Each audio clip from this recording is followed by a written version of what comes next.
What's good? I haven't said this in a while, so I'm going to start by saying this. I almost didn't make it. I got things to do today. I'm actually chilling. And listen, I'll be honest with y'all. I almost didn't make it. The only reason why I made it is because Black Lion said I came in here early, I got here on time, and I don't even see the show. As look, I promise you, I was putting a post out. Ain't gonna make it today. I promise. I was gonna sit outside and chill. I promise you, my body is still sore from the move with my baby, and I was lifting shit. I don't do that. I'm telling you, I haven't done that in years. I'm being honest. I haven't lift stuff, couches. I haven't done that in years. It is still not your birthday, Alethea. Your birthday was a day or two days ago. We got birthday, not birth month. I love you, sis. I'm just kidding. Every day is a birthday for you. You got me. Every day is your birthday as far as I'm concerned. Yeah, I almost didn't make it. I tell you, if it wasn't for certain people, I would have been shit. I got things to do. I mean, I'm chilling. I got reports I need to get done. And it don't take it that does not um flurry buzz fuzz what's that? Blurry fuzzy Wyatt. Back out and come back in. Are we bad? It looked like a few people saying it is bad. Let me see something. Let me back out and come back in. You guys do it too. Let me see if I can maybe back out and come back in. Don't go anywhere. Let's see if this might work. Okay. You guys back out and come back in. I'll try the same thing. Let's see if it helps. Hold on one second.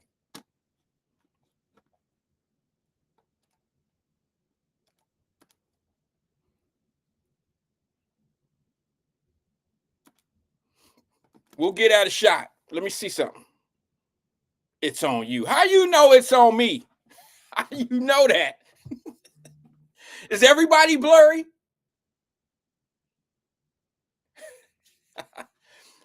Now, considering, oh, it's clear now. I wasn't trying to be funny. Um, I wasn't trying to be funny, but I was gonna say maybe, maybe, maybe it's your phone. I don't know. I don't know what your device is. Lewis said, I mean, I think this is CK. CK said you need to wipe your glasses off so we can see. I need to. Oh, you mean the glasses to my camera? CK on some crazy stuff right now. He said you didn't pay your eye doctor bill this month, Wyatt. All right, CK. I'm gonna just pretend like I know what you're talking about. I'm gonna pretend like I know what you're talking about. I don't know what you're talking about, but I'm gonna pretend. Thank you. Sabrina said, looking crystal clear. Tell them to upgrade they shit. Tell them to get off them iPhone 12s. Tell them to get off those iPhone 10s or whatever.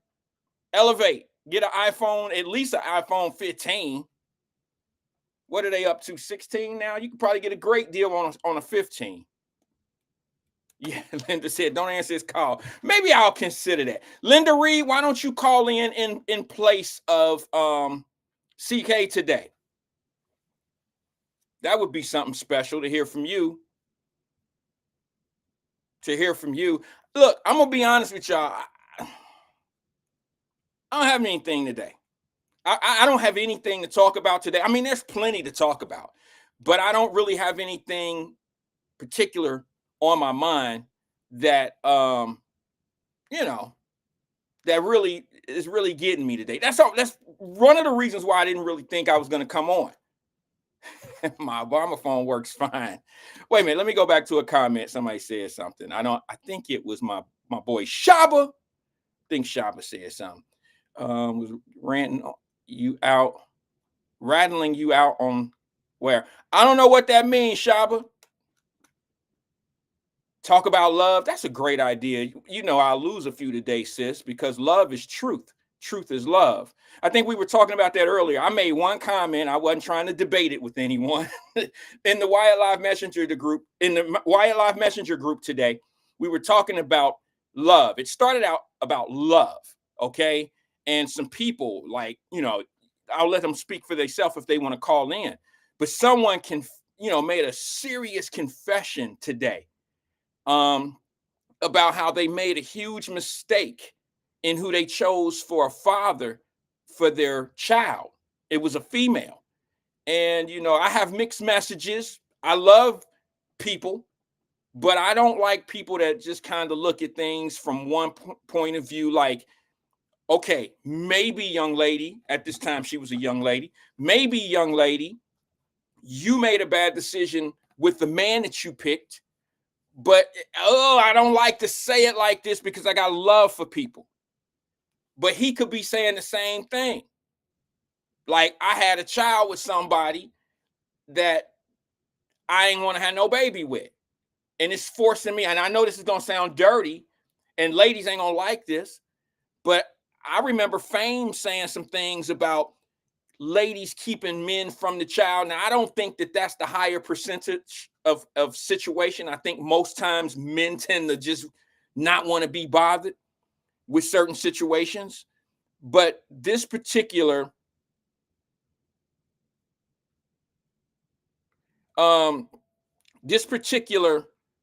situation that was in the Wyatt Live Messenger group, I just have to say, I find it a little, for me. Now, I'm probably biased, and the reason why I'm probably biased is because, hold on, let me read this comment. What's up, TG? He says, honest question. Out of all the ranting and raving we have seen from the Black community about the situation downtown, how many of them do you think voted in the last election or have newly registered to vote for the upcoming election? Let me ask you a serious question. That's a beautiful question. That's an unbelievable, I ain't trying to be funny. That's the best question of the day. It's probably the first and only. TG, if you listening, I don't necessarily have an answer for that, but I'll tell you what I think about that. It's a great question. TG, I ain't got nothing but love and respect for you and your family. I know you. My question is, why does that matter? I've said this so many days in a row. Now, I don't mean to say that voting doesn't necessarily matter, but your point, I'm assuming the question that you're posing here is the people that's complaining about how things are going downtown and how the city is not, paying attention to Black people needs.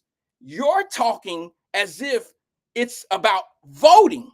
My thing to you is, who they voting for? If you had every Black person in the community to vote, wouldn't they still have the situation they have right now?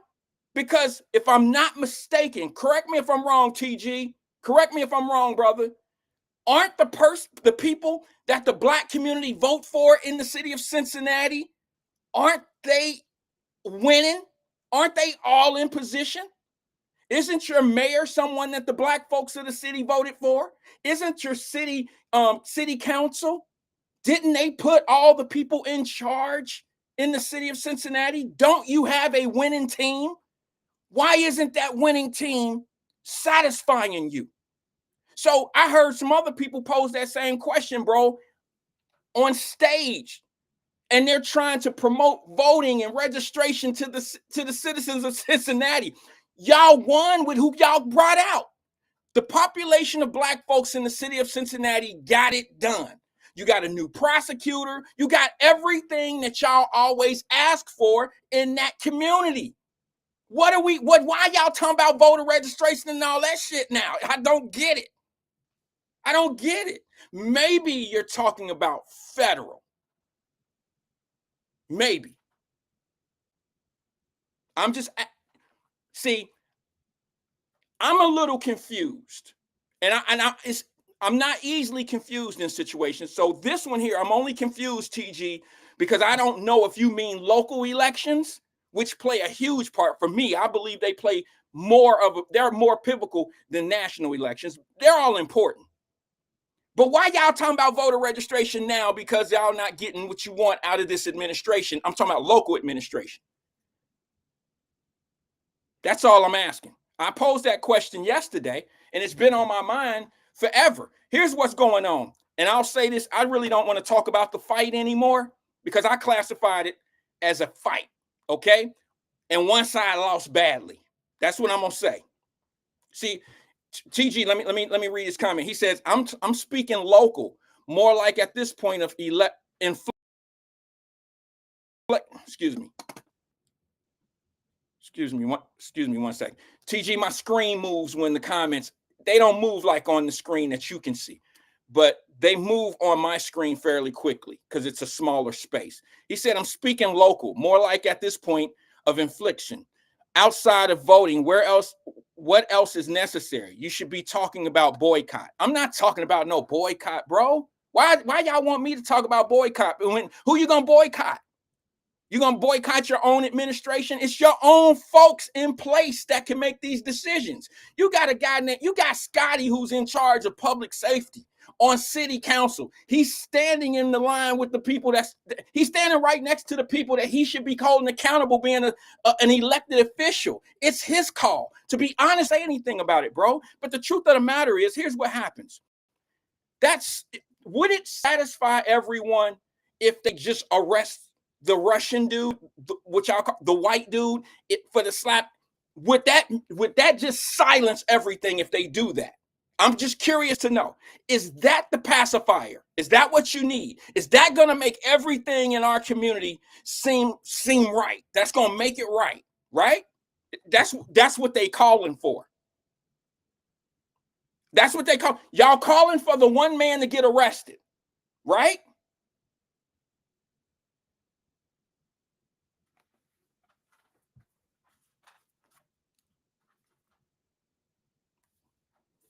That's the candy. That's the candy. That's the sweet spot, right? So if that happens, now what's the conversation? If that happens, what's the conversation? Do you know how you can get that to happen? Your leadership. First of all, let me tell you, if they charge the dude, I know y'all don't want to hear this, but if they charge the dude, it's nowhere going to be on the level of what they charge the other guys. It's not going to happen. I showed y'all a video before that the man got hit first. I know that probably pisses some people off that I can show you something that it seems like I'm on his side. I'm not on his side. I believe it's a dumbass act. I would never defend myself in a crowd of 200 people or 100 people. Baby, we got to go. If my wife is with me, the last thing I'm going to do is fight a crowd. I'm not going to fight a crowd of people. So yes, I understand how stupid he was. But one of the things that a lot of people don't do is they don't think frames ahead. They don't think of what can happen to me if something go wrong. Damn if I'm right or wrong. What can happen to me? Here's what I'm looking at. I'm going to put my hat on this one. And I really don't like to say this, but it's pretty much factual. If they charge that man for the slap, I heard a few people were saying I called it a mug. To me, a slap and a mug kind of like are the same thing. All right. He didn't slap the shit out of him. It was more of a mug. Fellas know what I'm talking about. When you slap boxing, you can slap box somebody and, slap box and you can mug somebody. To me, it was more of a mug. And that's even worse for me, as a man. Men will tell you, bruh, slap or mugging me, you might as well punch me in the face, bro. That's more respectful. I know that sounds dumb in hell, but it's a man thing. You know what I'm saying? It's a man thing. And some men might not agree with me because maybe they didn't grow up a certain way. But if you grew up in a neighborhood where y'all went back and forth, if y'all go back and forth, y'all know what I'm talking about. Don't ever slap me. Don't ever mug me, punch me. You know what I'm saying? That's more, that's more respectful as a man. It's like the Will Smith thing. Y'all don't think that was a bitch slap when Will Smith when he smacked Chris Rock? That looked worse. If he would have went up there and punched him in the chest or punched him in his eye or something, that was manly. But Chris Rock got smacked. There is a difference between a smack and a punch. That's what I'm saying to you. All right, so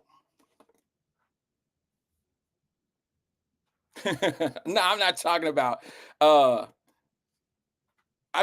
about like a mug like that. I'm talking about when you slap box. Come on, fellas. Come on, man. Where my ones that know the difference? Y'all know the slap boxing in the street. Y'all know that that's what that dude did was a slap box, which is like a mug. That's what it is. All right. It don't make it any less. It actually, from a man's point of view, it's worse. I'm just saying, like ego thing. It's a worse thing. Like it's bad. You know, that's telling me that I'm not gonna get into the depth of it. But here's what I'm gonna tell you. Hold on. Let me just say this to you, because some people will not agree with me, but they may want to do some research.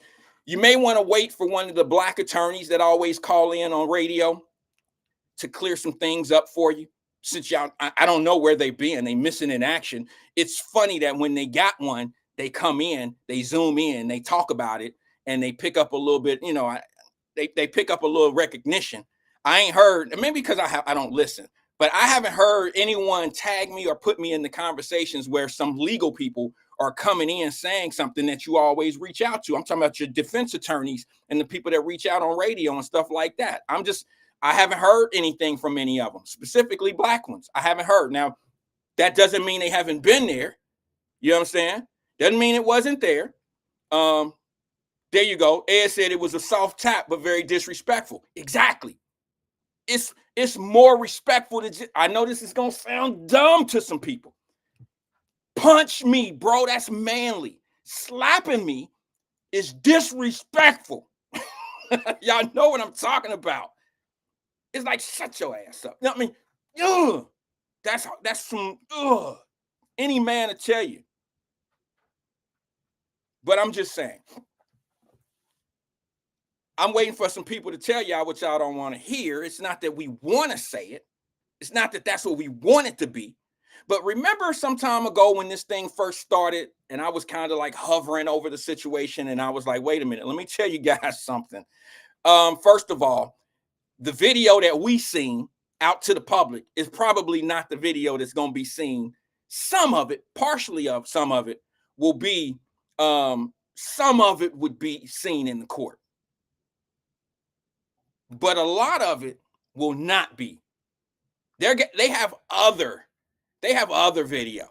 And remember when I brought it up to the platform, I was like, well, you know, they're gonna go get video from, and I forgot who I was talking to. I think I was talking to Drop Squad 52 out of California. And I was telling everyone, I was like, bro, they're gonna have video from inside the club. They're gonna have video from all over the place. You know what I'm saying? And that's going to be more prevalent to this case. That's what they're going to use is more video. And from what I'm understanding is that 3CDC, the owners of the delivered video to the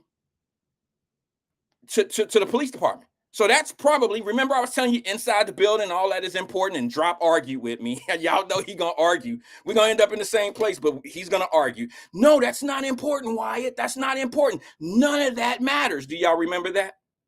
Well, sure it matters because they want to know how they set the tone. It might be what we need, what people need to be able to get these people charged. Maybe they did incite some stuff. Maybe they did start the fight. Maybe you'll see it on another video inside the club. You know what I'm saying? Maybe they did. See, but you got to go through those investigations. But here's what I'm trying to tell you. If you start from right now and use the narrative that everybody's using right now, and that is that man slapped that dude and he needs to be charged, this is what I'm going to tell you that's going to happen. If he's charged, he's going to be charged a misdemeanor because there was no bodily harm from that touch. That's why I call it slap boxing, a mugging. It would be classified as a misdemeanor. Okay. Connie Pillage, the prosecutor in Cincinnati, can't file charges on a misdemeanor. Not really her thing. The city of Cincinnati has to charge that individual for a misdemeanor charge, a misdemeanor assault, okay, which is going to be broken down and probably to a DC. Okay, this, you know, that's really how it's going to end up. But here's the problem. Here's what y'all don't understand. She done already told you, being the chief of police, done already told you, y'all, she's gonna be the scapegoat, okay? But she's already told you guys that she can't talk to the person that was in the red shirt. I guess let's just use the pieces of the puzzle that we have. The brother in the red shirt, okay, he has to file charges, or he has to, he has to pretty much sign an affidavit or something of that nature. And he has to be able to say, that's the individual that I want to file charges on. I don't know if he's still in jail or whatever, but it takes him to do it. But now let me explain something to you. It don't just take him and him only. Your city of Cincinnati can file a misdemeanor assault charge on someone. That means the people that's standing up there talking about what they gonna do, what's the investigation look like, your mayor and all the rest of them, they can file a city misdemeanor charge in this case. Somebody tell me I'm lying. Somebody tell me I'm lying. Connie Pillage ain't gonna go over there and file no misdemeanor charge. That don't mean that she can't file a charge on a felony. However, they probably have the dude in the red shirt in custody, and he probably doesn't have any battle wounds. He probably doesn't have any wounds from the slap. So she already knows that it's not going to be held up in a court of law as a felony. It'll be dropped down to a misdemeanor charge. So why waste the time? Why waste the effort and all of that? So you have to allow the process to do its work, to do what it's doing.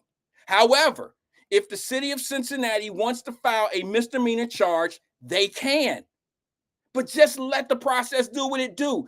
I don't know why everybody is mad that he hasn't been charged yet.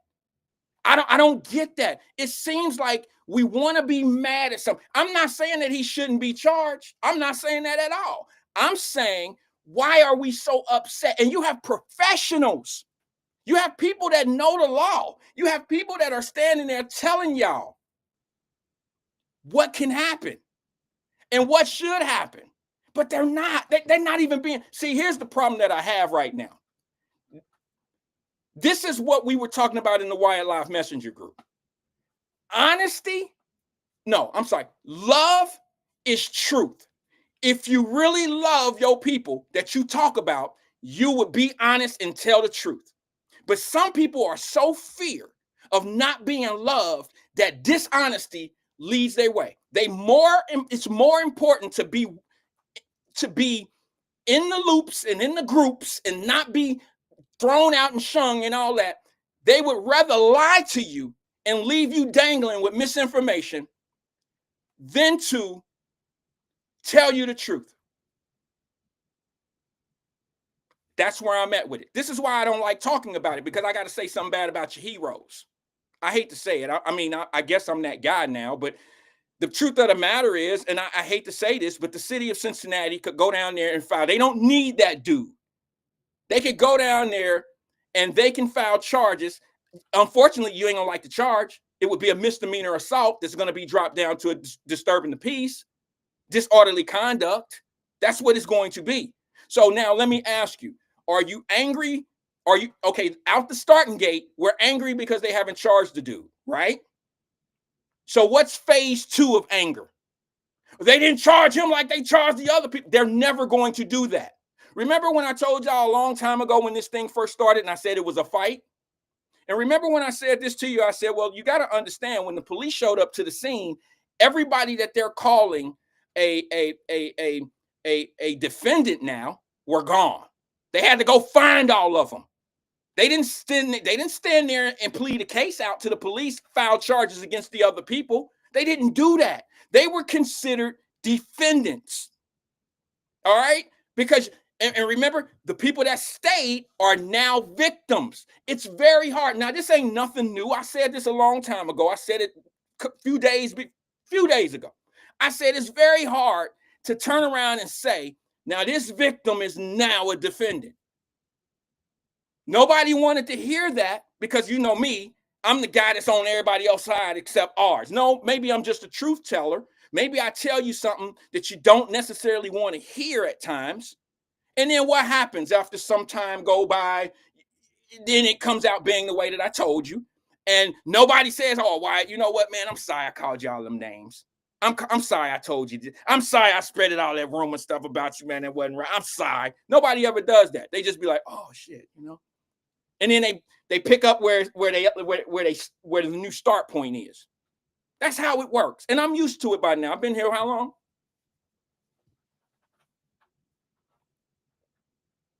I'm used to it. But the truth of the matter is, okay, now, let's say they charging now. That don't make everybody feel good. No, it's not. Because now what you want is you want him to be charged just like you want felonious assault on him like everybody. Oh, it didn't help yesterday that they brought the other guy in, defendant number 7, who went to court this morning, who they have on video, took somebody's gold chain and then went back out and start filming. I mean, we're never going to talk about the actual situation. We're going to talk about what they need to be doing. And we don't even have the real information about what they need to be doing. So why stay angry, folks? Your people are in charge. How much confidence do you have in the people that are in charge? Because those are the people you voted for. You should be just sitting back waiting for the day that you can be like, yeah, but you don't feel confident? Why not? Why don't you feel confident?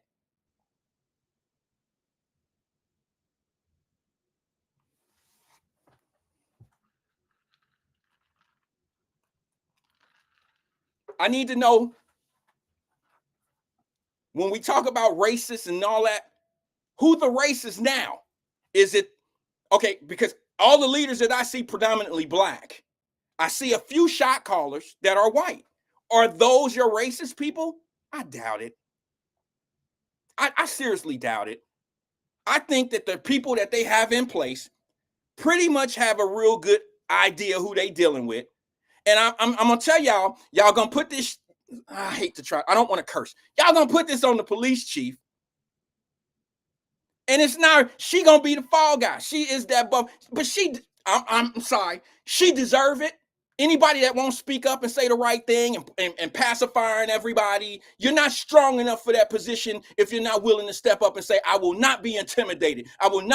This will not fall on me. We have an investigation that needs to go on. When the investigation come out and everybody get all the information, then y'all decide if I'm the bad guy. But until then, y'all sit back, relax, and see what happened.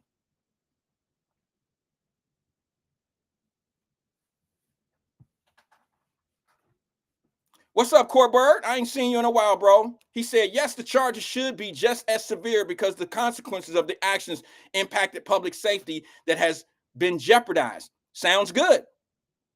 Sounds very good. But let me tell you something, Court. You've been misinformed about how it all started. Not one person on here, unless you work in that system. I see a few people that are in the system, and I don't mean in the court system. I'm talking about in that circle of information, who's privileged to the information. Nobody on here could say anything about what really happened that night other than those people. And they're not going to say anything right now because they're not at liberty. They can't say anything. It's an open investigation. That's the truth. You don't know if somebody did something inside the bar that ignited this situation outside. You don't know any of that information. You are going off the information that people have started on the internet. And I actually showed you a video. I'm not saying how it started. I'm telling you that the slap is not where it started. You don't have to believe me. You don't if you don't think I'm lying. But I showed you a video. I showed you a video where the brother in the red shirt kicked and punched that dude before that dude slapped him. Now, this is where I'm telling you he's wrong. I hate talking about this over and over again. The Russian dude is wrong for retaliation. He's wrong, 110% wrong. for so many different reasons. I would have just went to the police or filed a charge or did something like they normally do. I'm just being honest. There's no way in the world I would have been there with my family, with my wife. My wife would have left my ass. Rand, you gonna sit here and fight all these people? I don't care. I don't drink, number one, so I probably don't know what I would have done. I know me in my right mind. I would have turned and seen all them dudes and the girls, and I would have walked away. Even after I got kicked in the leg and punched in the head. Call me a punk, bitch, whatever you want to call me. I've been called worse. But I would not have gotten my ass beat like that in the middle of the street. He's wrong because he threw a slap. But I wouldn't have got beat up, and my wife wouldn't have been in the middle of being drugged or been a, what's the lady name, a Holly? My wife wouldn't have been Holly that night.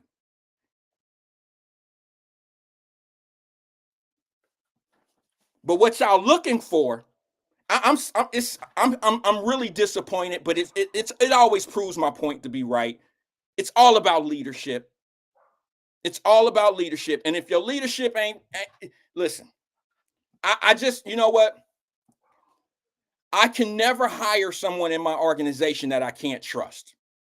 Okay? I've had several people in my organization before over the years, over 20 something years. Not everybody's worked out. The one thing that gets you out of my camp right away is dishonesty. If I can't trust you, then I can't talk to you. If you can't deliver to me a message that I believe and I have to second guess you, I can't be involved with you. And what I'm looking at right now is I'm seeing people burn the candle from both ends. I'm sorry about that. I don't have any like personal vendettas against any of them. I'm just saying, how could you be? I mean, I'm sorry. I'm telling y'all, look, you got people standing there that can do the city work and could go down there and file a misdemeanor assault charge on the Russian dude. They can do that. They haven't done it, maybe because they were instructed not to. Maybe, and I'm gonna give them the benefit of the doubt. Maybe there are some things in the video from 3CDC that shows more aggressive behavior from the Russian dude, where they now can charge him properly. Maybe that's the situation. But you got to understand, they could very well easily be looking for witnesses that was inside of the club. They could be looking for people who will testify about certain things. You see what that could be part of the investigation. Now, if you just want me to say they should charge him and it just be a pacifier, you're not going to get that out of me. I'm sorry. That I know how this process works. And you might not get what you're looking for. So get ready for that, because the evidence might not get you what you need. Because I hear a lot of people saying the reason why this ignited and I'm talking about legal minds who have not seen all the video. I'm sorry, y'all. I know y'all adore some of these folks. But people who have not seen the 7 seconds before the slap, go back 10 seconds before that slap happened and see what happened. See what you got. I know it hurt. I know I'm lying. But just go find it. I played it on the show. Thank you, Alethea. Alethea sent it to me.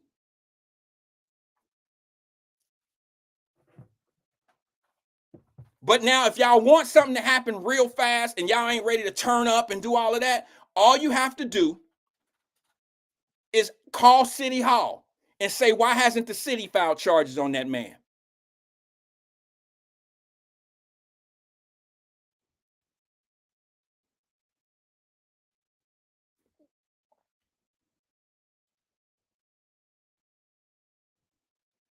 Why haven't the city? I told y'all a week ago.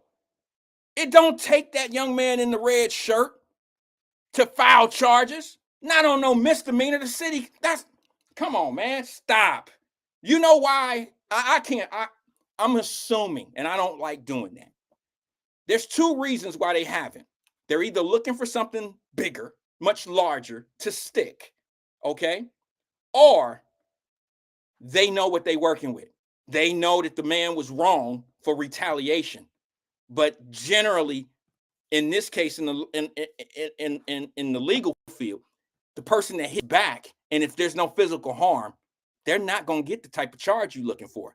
And when I hear people say that that was the initial hit that's caused the riot or whatever, the brawl, it wasn't. Sorry, I know you want to hear something different, but it wasn't. I'm not going to lie to you. Sorry. If you don't like that answer, you might want to log off now. Let me go to the phone lines before I get started today. Hey, thanks for holding, caller. This is Wyatt. Who am I speaking with? It's Edsel. How are you? Edsel, how you doing, brother? Thanks for holding, man. You've been holding for about 15 minutes. Oh, it's all good, and I'm pleasant per usual. A couple things. Can I be honest with you? Sure. I'm all brawled out. So am I. So After am I, bro. It's like I'm tired of talking about it, tired of hearing about it. You know what I'm saying? But wait a minute. Hold on, Edsel. Here's the problem. Every day it's something different and new. Okay? I mean, it's the same thing, but like, for instance, one of the guys, number 7, got caught last night and all that. So now it reopens, you know what I'm saying? It reopens the situation. You see what I'm saying?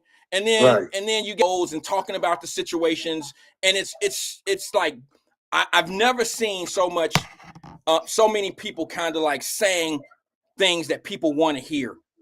It's sad. Right. It's really sad. Leadership needs to be better than that. You shouldn't pass. I mean, I understand it's politics, and politicians tend to say things that just pacify the people, just say things to keep people, okay. But sometimes, man, you can't keep putting Band-Aids over bullet wounds. You got to eventually just either heal this thing or you got to tell people what it really is. Go ahead, Esther. The floor is yours. My bad, bro.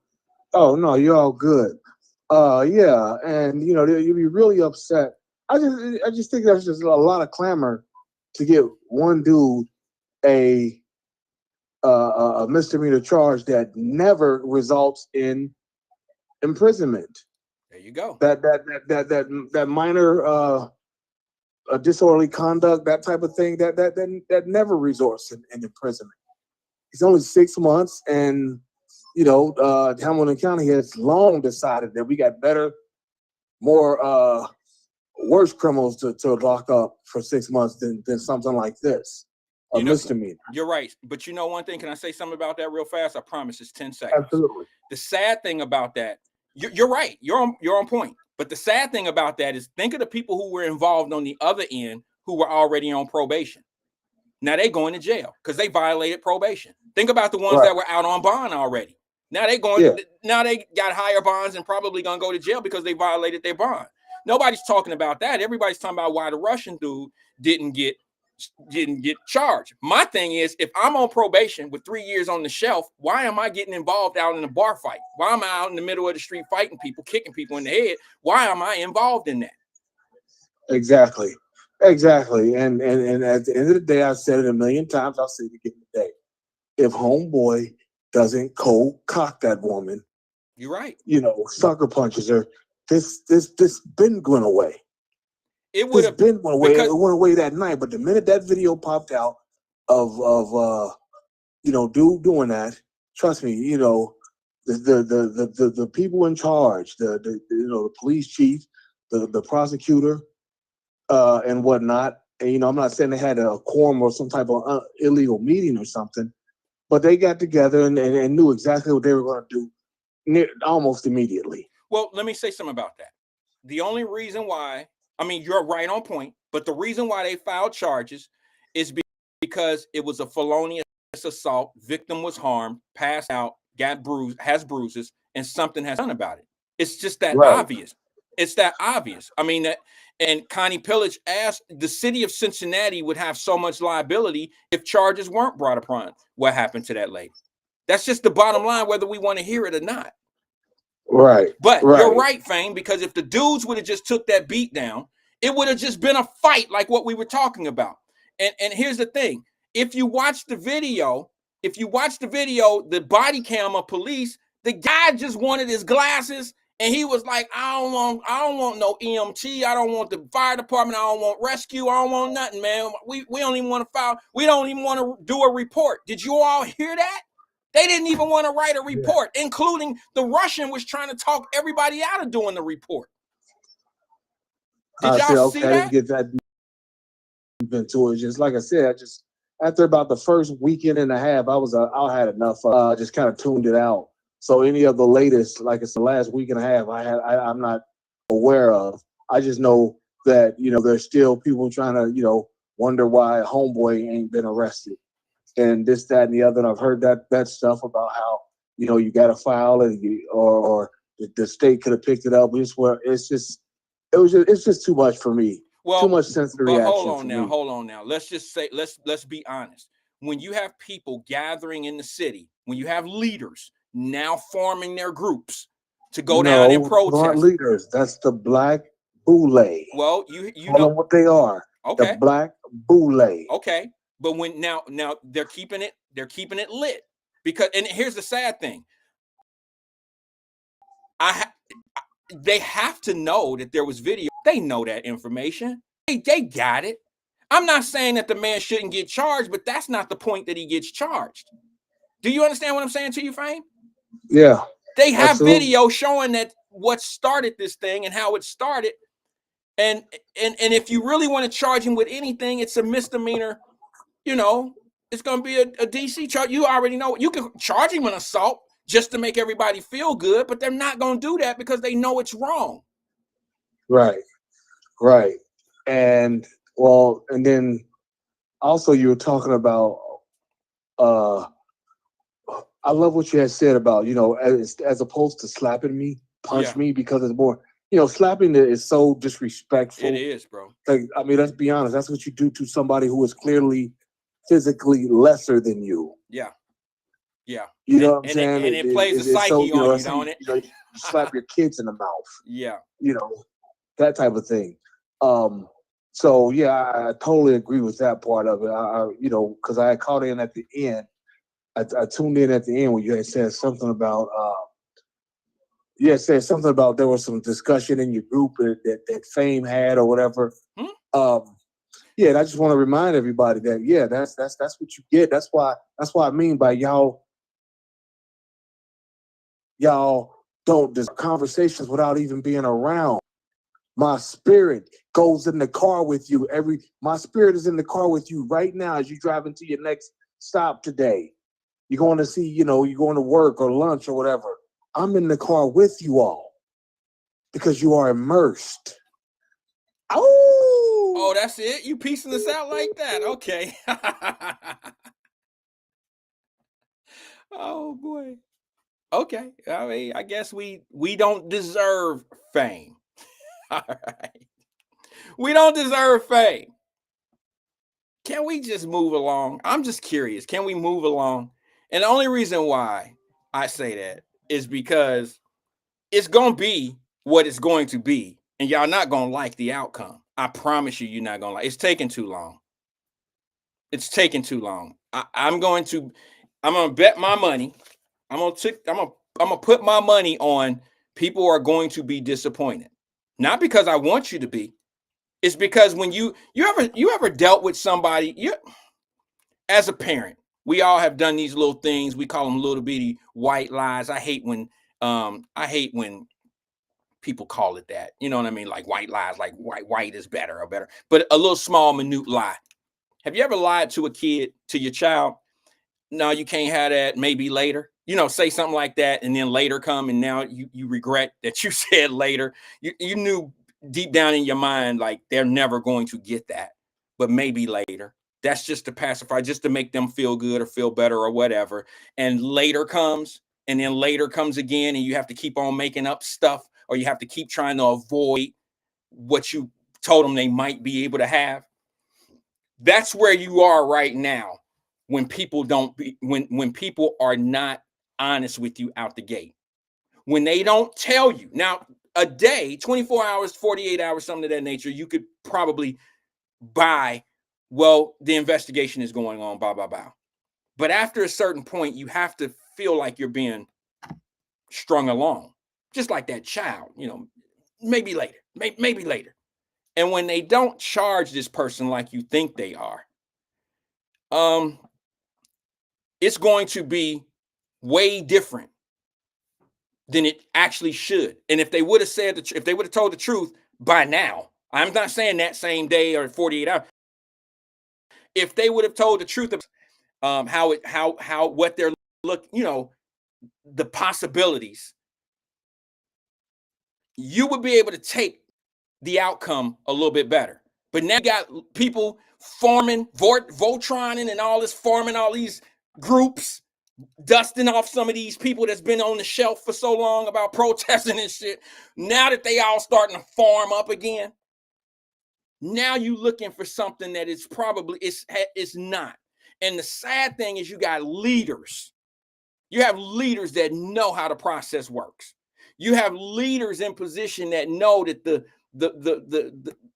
commentary of this situation should be totally different. You got leaders that know that they are in a seat that they can actually go down there and file charges. That's what's look. I'm glad that I'm not the largest show in the city. I'm happy to be able to. I'm happy because people have a platform that could really put real information out. And see, that's where I get a little on my. I'm a little disappointed, and where there's disappointment, depending on what the disappointment is. Sometimes disappointment could be followed with sadness, and then sometimes me being disappointed in someone could be backed up by disrespect. Like, bro, you are being disrespectful, not being honest.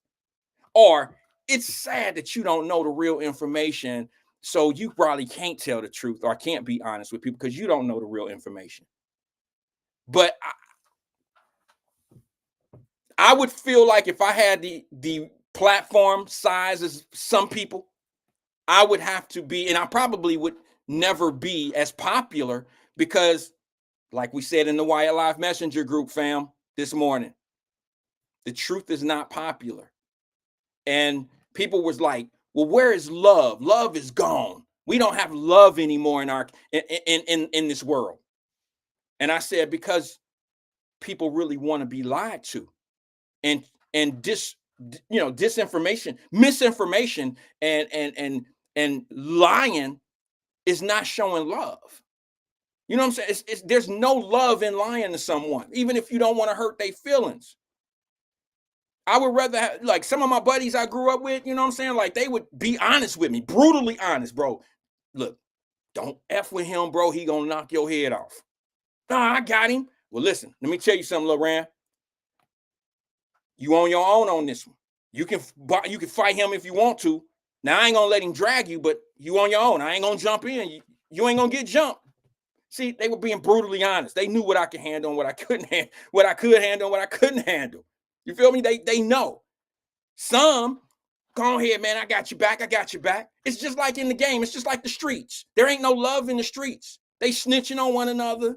They setting each other up to be robbed and told on. And this is supposed to be some type of love. No. Love is honesty, integrity, and respect. If it don't have them three things right there attached to what they talking about, there ain't no love in it. No love whatsoever. And when you got people who can ask certain questions to people, like, there's a whole lot of other things I would be asking the mayor if he came on this show than other than the fight. I'm just being honest with you. I would want to know about development. I would want to know about things that show, a path of improvement of other things. And see, what happens is, when I see people burning the candle from both ends, once again, I got to back up and I say, I'm disappointed. But now what do I attach with my disappointment? Sometimes it comes with a little disrespect because people are not being honest with my people. They're not being honest with y'all. And then now they're going to have to find a scapegoat. And I'm going to tell you something that's a little bit. Remember this day, and remember I'm the only one that said this, okay? Remember this. Write it down. Because I'm going to remind you. This is all going to fall on the police chief And by the time y'all ready to get rid of her, she only got like a year and a half before she retires. So this will go on for a whole year. She'll have about 3 or 4 months left, and she's gonna retire. And this whole thing, they're gonna put it on her, and it's gonna blow over. It's gonna blow over. You hear what I'm saying to you? It's gonna blow over. And y'all gonna be mad. Y'all gonna be talking about this Russian shit for years. Just like you did everything else. And just like right now, y'all talking about voter registration. You got people that don't even really rock with politicians that's rocking with politicians now. They didn't give a shit about you when they were on their high horse. They didn't give a damn about y'all. They was making their money, doing what they was doing, making their money, hand over fist, shitting on the small guy. Then things get bad for them. Now all of a sudden they want to step in and be with the politicians and shit because that's their new way in. I watch. I'm very observant. Some of you don't know what I'm talking about. Then some of you know exactly what I'm talking about. They got a huge social media presence, so now they worth something to somebody. I don't have that social media presence. I'm just a regular dude who takes care and loves his family. That's it. But if you step back and watch this from the outside like I am, there ain't nothing different between 2025 and 2002. It's all the same. Let me go to the phone lines. Good afternoon, caller. This is Wyatt. Who am I speaking with? Wyatt. Hello? Wyatt. Yes, I'm here. What's up, man? Oh, what's up, twin? How you doing, brother? Can't call it, Cliff. Great show. Are you okay? Are you just waking up? What? You sound a little, sound tired. No, watching my food and stuff, cooking. Okay. All right. I had to check on my food. Thank God my lady came through the door. She can watch it for me. Hold on. Let me ask my bro something real fast. Donnie says, sorry, bro, I missed that. He said, this is higher than the mayor. Who's higher than the mayor here? Like, I know there's a dark government. I know there's a background group. I don't know if y'all know that. Maybe Donnie know. You know what I'm saying? I do know that there's people really in charge, but they ain't got nothing to do with this fight thing. I promise you, they ain't got nothing to do with this. They got everything to do with the economics of the city. They knew that railroad company was going to get bought up, and they knew that they can cash out on the back end, maybe not on the sale, but on the stock end, like I did. A lot of stuff go on that a lot of people don't know nothing about, because all you really have to do, I'm going to give you the hidden secret. The hidden secret is to always follow the money. See who benefits from a sale more than the people that it takes to get rid of it. Beneficiaries always end up in the background somewhere. The people that benefit the most are always the people that are convincing you. Those are the salespeople. Okay? The only person that benefits more than the beneficiary of a sale, the only other person that benefits more is the owner of whatever is being sold. But when you got the pieces of the puzzle down there and they trying to sell you on something, the ground floor level people are just the salespeople. So my thing is, like Donnie said, it's bigger. My thing is, find out who made money on that railroad sale, because I know y'all think it's for infrastructure. Excuse me. It was to fix the streets and make $50 million a month off the interest, which is unpredictable. I don't care what anybody says. I don't care. Go get a money manager on here and tell me that they can invest in something and they can guarantee you a solid number every month in an IRA or anything. Get them on my show and tell them that they can guarantee you a solid number on an investment that's based off the economy. Get them on my show and I'll tell them something different. And I'm not even trained. I've been around for a little while. Twin, go ahead, bro. I'm sorry. Yeah, shout out, God bless her soul, Danielle Spencer, known as Dee. Oh, yeah. On What's Happening. From What's Happening, No. Dee died. Yeah, man. I'm sorry to hear that. Yeah, I seen that earlier today and everything. Yeah, I seen that before I went on the air, bro. But you know, I wasn't keeping up with her. I never seen her in anything other than what's Cause she happened. was a Yeah, veterinarian yeah, and she took on a everything. She was profession. always doing little head up rolling newscasts about pet care and everything else. So spotlight for a So minute. she gave up the I mean, entertainment business. she'll pop up at a time they want to do what's happening, see who's still living and all that. Oh, okay. And all that, they do that other than that. But yeah, I had saw that earlier. Okay. Why at 1.5 billion and Union Pacific bought it for what? Well, it 250? was 1.6 billion that Cincinnati sold the railroad for. 1.6 billion. And Union And Pacific backdoored them to what, 250? no, it was a merger. Oh, Okay, the so merge. basically, the bigger company took over the smaller company, or they merged. Now the company total value is somewhere in the realms of about $250 billion. When they merge, you say they merge it together. Do they still get a percentage of it? A Who? share of that Cincinnati? No, Cincinnati's out of the loop because they sold their Oh. interest. They sold it. Oh, okay. I thought If since you they trade, merged for together. instance, if you go buy a car, twin, and you trade your car in, when you trade that Hmm. car in, it's now the dealership owns it and they do what they do to it. You don't turn around. They can't send you a check because of what they sold your car for. You sold your car to the dealership. Whatever money they make or whatever moves they make on your car, that Yeah. all belongs to them. Okay. I didn't know how. Since you said they merged, I didn't know how. Well, no, I thought well, they still get like a percentage and no, stuff. because when you sell your interest, your asset, you gave up all. They didn't sell it with. Okay, let me back up. So Mark Cuban, when he sold Dallas, do he still get a percentage off It all that, depends on the off contract. his share? It all depends on the contract. He still Yeah, might yeah, have interest in the Dallas Mavericks. He might have sold the majority ownership and still have a percentage in them. I don't know. But there yeah, are things where you can get deals done where maybe Cincinnati should have considered that. I don't want to get into the negotiations of it because I wasn't present, but Cincinnati could have sold for 1.6 billion and kept, some equity and maybe got 3% on earnings off of it. They could have possibly done that. I don't know if they did or yeah, if they didn't. I doubt it because that was yeah, never talked about. But yeah, you know, a royalty is what they could have gotten. You see what I'm yeah. saying? In one of the things I probably would have done if I was involved in that negotiations, and people will laugh, but they don't understand what I do. One of the things I would have did is I probably would have threw an interest royalty in there, which means if they sell that railroad within 5 years or maybe 10 years, we get a 3% royalty of the sale. See what I'm saying? That way you can get Yeah, the that's a big 1.6. come up. Yeah, Yeah. you can get the $1.6 billion lock in. But if you sell it within a certain period of time, because here's what happens.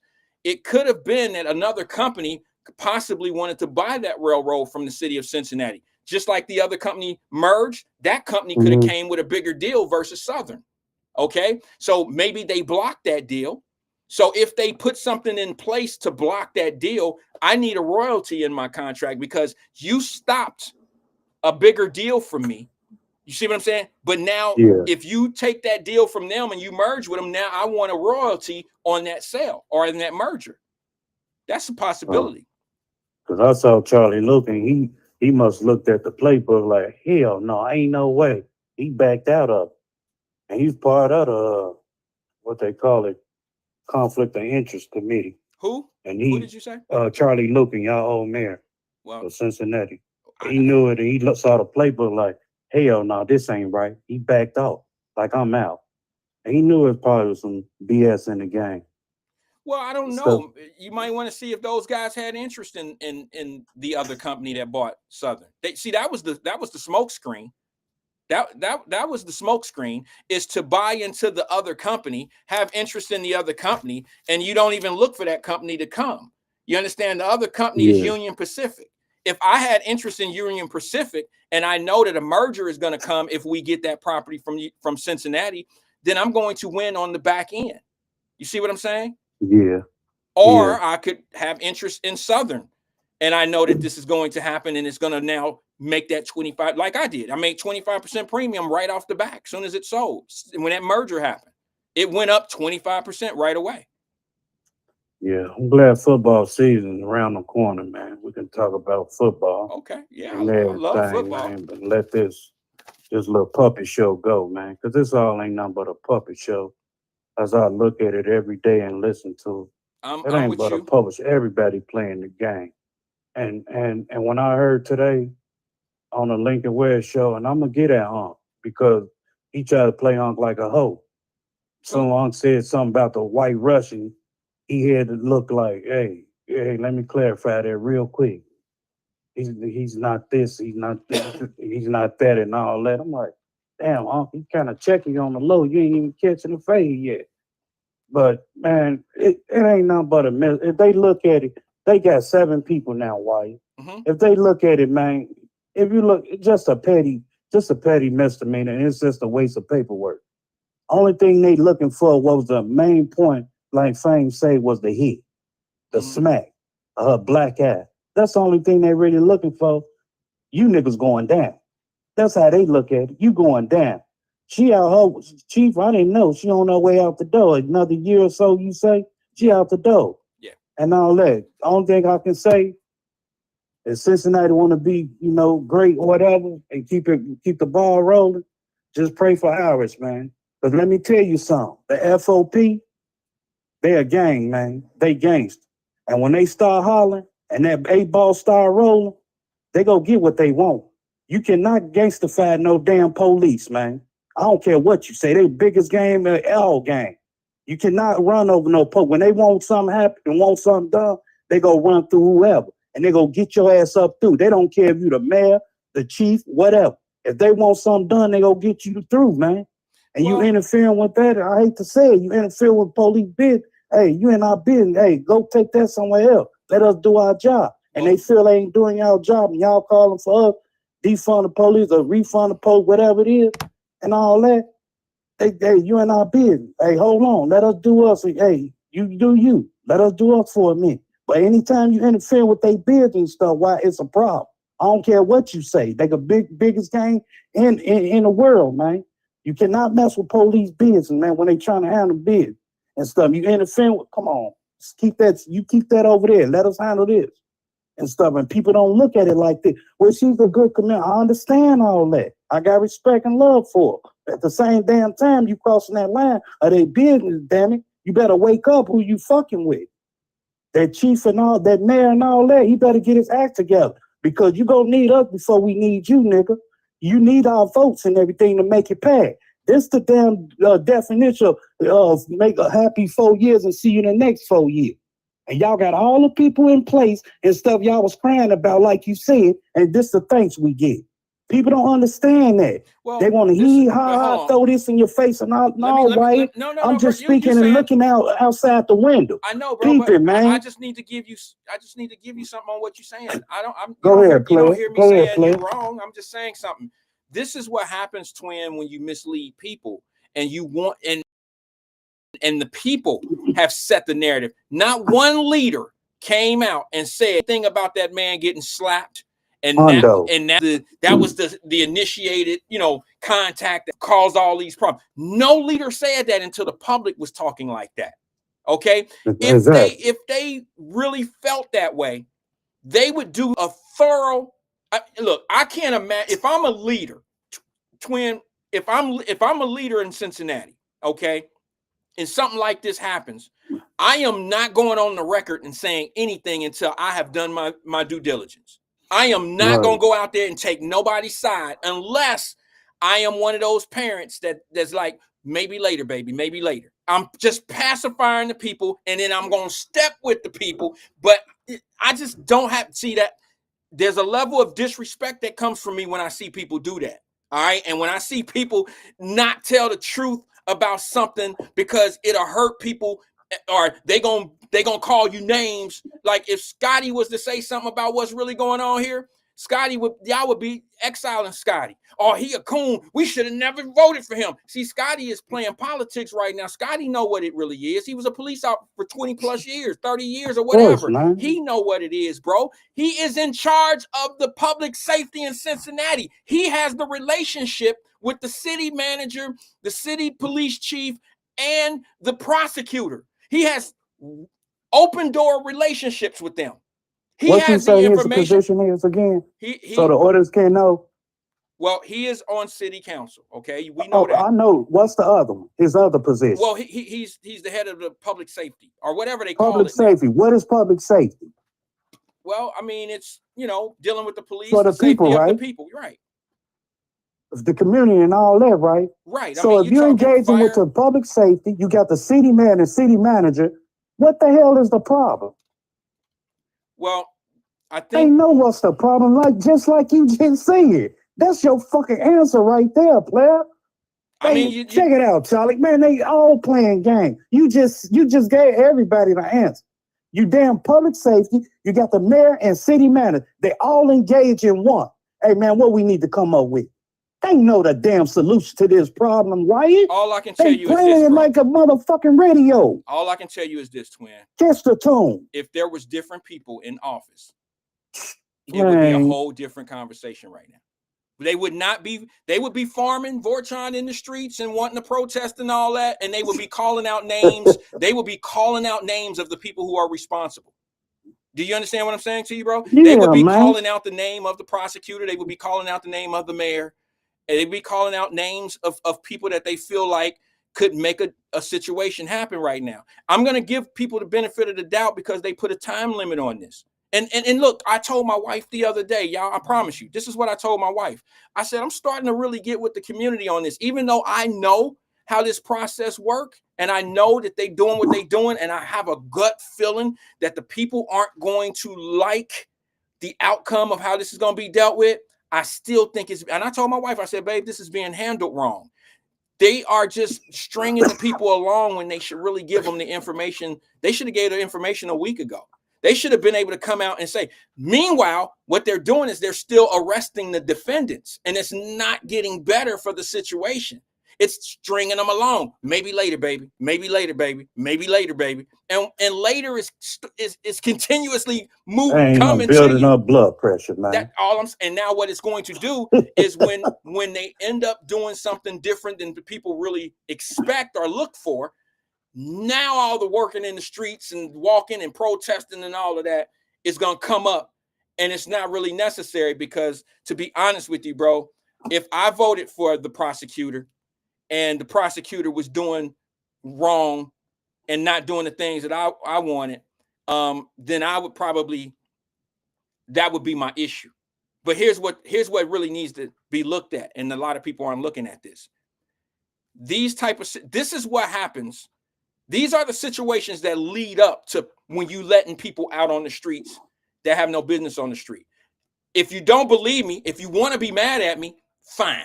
All you got to do is look at how many people on probation that's involved in this.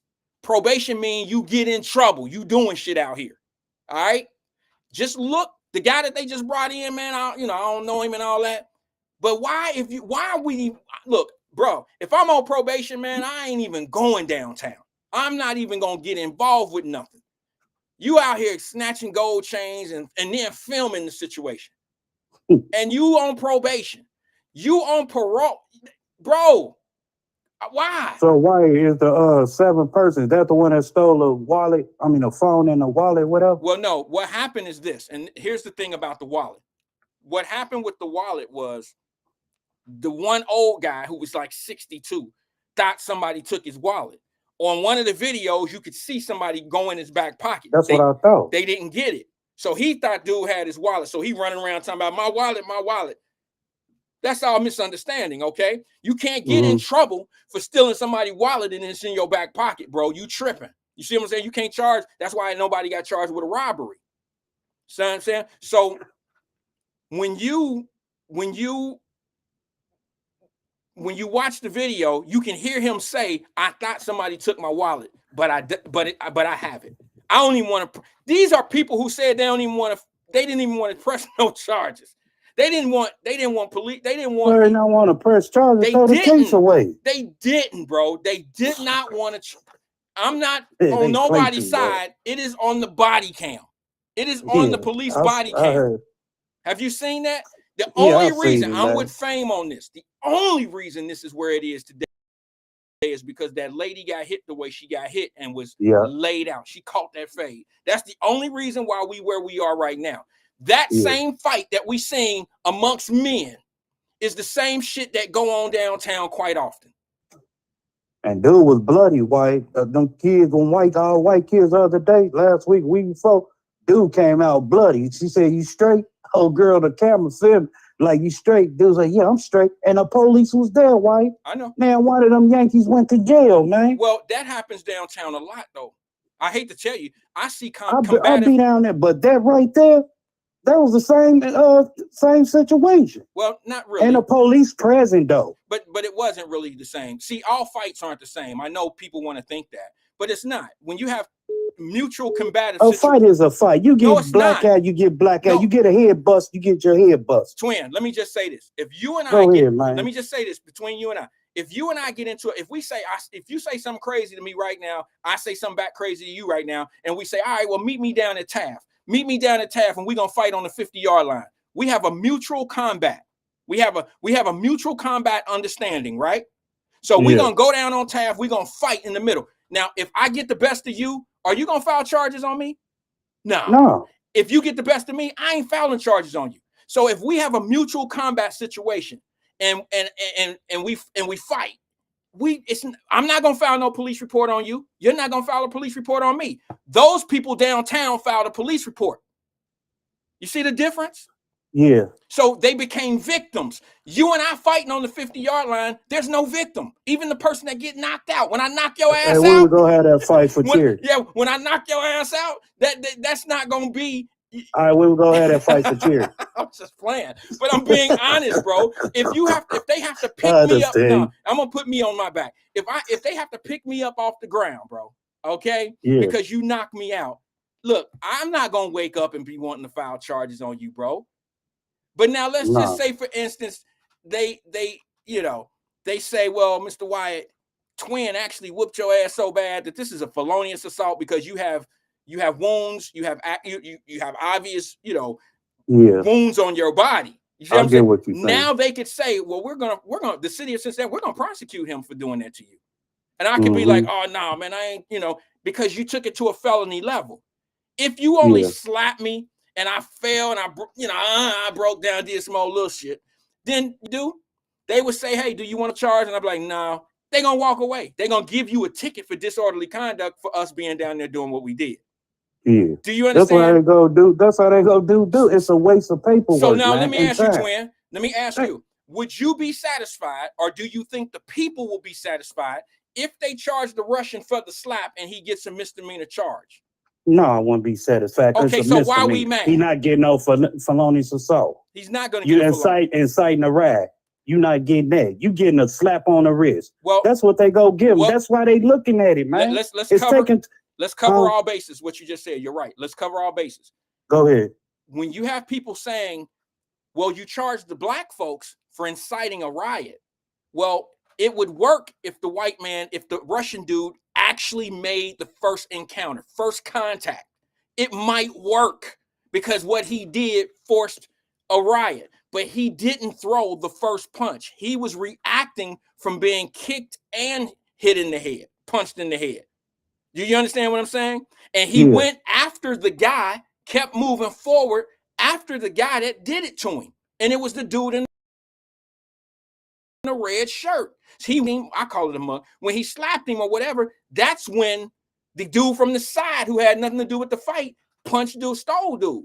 See what I'm saying? So it was not what people think it is. I know they needed to be that just so it'll be about everybody. It was combative. It was equal mutual combat, but that's not the case. Innocent people who had nothing to do with the fight got assaulted. And that's what nobody really wants to talk about. They too busy. And most people who really want to play a part, who if you really want to be a leader in the community and you really want to be somebody that would be a big name and make a real big difference in the city of Cincinnati, bring some equity to the community. Because this bullshit about the white man got away with this, that shit played out. Bring some equity. Put your leaders in a position where they're building equity for black folks. That's what counts. Because now we got equity, now we ain't got to fight. We ain't got to be out in the streets fighting. That's what I say to it. Now they can cancel my ass if they want to. I'm tired of this shit. Yeah, Anyway. that's what that Go ahead, preacher. bro. I heard that preacher man said that about fighting and everything else. He wasn't talking about something, but he said the equity to the black community. We talk about this and your leaders and your pimping old activists and all that. He said bring some equity to it, I and didn't. we can build off that. Makes sense to me. Because Yeah, guess he was what? saying he was But now, preaching the same thing you were saying. But here go the thing, though, twin. Here's the irony in all of that. Everybody in this situation is playing out just like it always play out. Okay, it's playing out just like it always play out. And let me tell you how. Now all the black people going to jail and paying bonds and paying for lawyers, and the white people getting rich off this situation. Exactly. So they getting like all the equity in this same situation that never had to be. Some are consumers and some are sellers and some are buyers. And this is that same mentality, brother. I wish I was down there and somebody would have smacked the shit out of me and hit me and something and wasn't no police around to help me and all that. I'd have a lawsuit against the city. Y'all think Holly getting paid? Holly made $500. She didn't made damn near $1 million. That ain't even counting what she gonna get when the city have to pay her ass. Right. So now, I mean, unfortunately, it sounds like I'm on somebody's side, but I'm not. I'm just telling y'all what's going on. I'm telling you how this shit gonna happen. Y'all gonna be mad. They already mad at the GoFundMe. Wait till the lawsuit hit. Wait till that hit and you get $3 million from the city. Wait till that hit. You really gonna be mad. I just pray this stuff go away. Iris keep us job, and it's crazy, man. How it is, man. There's soap opera that's going on, and the local leaders keeping people in the dark. They know what's going on. They just don't want to tell y'all to be, biased, whatever about the situation. I find it to be real funny. Man, I'm telling you, Joe, they know what's going on. Well, it's and like people, this, bro. And this the thanks you get with your receipt. Every 4 years, you got, like you said, man, it's so hurt and crazy, man. You got all your people in place, like you said. And this the thanks we get. Y'all gonna know how to choose y'all votes wisely, man. Be careful, just because you like that person or they cool and you think they all that. Look at that little messy Nika, what she did. Everybody, I think she a good person. Look what she did. Messed around and find out how she really get down with the get down. Well, you gotta stop doing that get along gang, man. It's a circle. It went until they break this until they break that cycle and that circle of a group and all that. No, you're not invited to our group. Until they break that curse, man, Cincinnati will be better off, man. But until then, it's going to be a madness in the city, man. They work as a group, man. To fit in, get in. Who is they? Man, they is them local leaders. All them local leaders. I don't never see their ass in Kroger's or nowhere. Well, let me just say this. You don't come to Crowville, no Kroger. They go all the way out there to Timbuktu wholesale food. They don't never engage. Man, I don't never see that. They not coming to your Kroger. Man, they only time they get it, only time you hear about them, they all together. They won't come out to no regular bar like us. They're not coming to your Kroger. Engage with the people. That's not engaging, man. You love our people. You don't love us. You just love the votes. We give your monkey ass every 4 years and he. Throw out a motherfucking crumb. Fuck you and your doggy bone. Come on, man. Fuck you and your doggy bone, man. No, man, I gotta speak the real. Because I'm tired of all people getting played on no bullshit, man. And y'all want to clown me, Donald Trump love, man, fuck that. This the results y'all get right here. The they don't give a fuck about y'all, man. Go ahead, twin. You know why I ain't gonna stop you? Because you have every right to feel the way you feel. Because everybody. That's my opinion. That's how I feel, and that's how I see it and shit. I'm not from Cincinnati, but I've been down here 15 years seeing the bullshit and the people that I had to see it for myself. Like, man, this shit ain't cool, man. How they getting played like this? You got all your people. They were bitching about Joe Deans and all that and other situations, but you got all your people manned up and the puzzles put together and all that. And this the things we get. Fuck that damn misdemeanor ass fight and all that bullshit. This bigger than that, man. We got other things other fish to fry. We got to see what fish gonna come out good. Shit, what season you getting into this shit? But until they keep listening to this narrative and rhetoric and all that, man, this crazy. This ain't nothing, White. This ain't nothing. It's about to get ugly. That's why I tell our people, forgive me, Lord, I repent later. Man, we got to be prayed up, man, because it's about to get ugly. This ain't nothing, White. This ain't nothing. This ain't nothing but a puppy show to keep the people in know. Hey, this, and all this. And, man, come on, man. Just keep it real. Tell me the truth. Don't lie to me. Tell me the truth. Don't lie to me, man. Just tell me the truth. I understand, man. Don't go behind my back line to the people. Just tell me that you be up front with me, man. Don't keep on beating around the bush about the situation. You're not gonna charge me. Just tell me you're not gonna charge me. Let's keep this puppy show going. Leave it alone. On to the next episode. You the next contestant on the Price is Right. Come on down. What's new on the menu? Go fix that damn Harrison Vita breed. That's your infrastructure right there. With all that money, these potholes out. Go fix that. Go fix the other crimes in other communities. Do an update on other people. You worrying about this bullshit ass fight? Well, man, you know damn well you ain't gonna come out and say it real. You know it. Hold on. That's why we couldn't get a phone call through Lincoln Webb, because he knew what the fuck we was about to say. I was gonna push the issue on. Nigga, you ain't real. You not real. You so gray-headed, so white, you can't even think straight. You under pressure, man. That fire under your feet. You can't handle it. Well, go smoke a joint, dude, a drink or something. Go ahead, Wyatt. Well, all I'm saying is, I don't know how to follow that, twin, but all I can say. You don't gotta follow, just man, whatever, man. It's your show. But I'm just tired, man. Just like you was tired and you was blown off and you hurry up and end the show yesterday or the other day.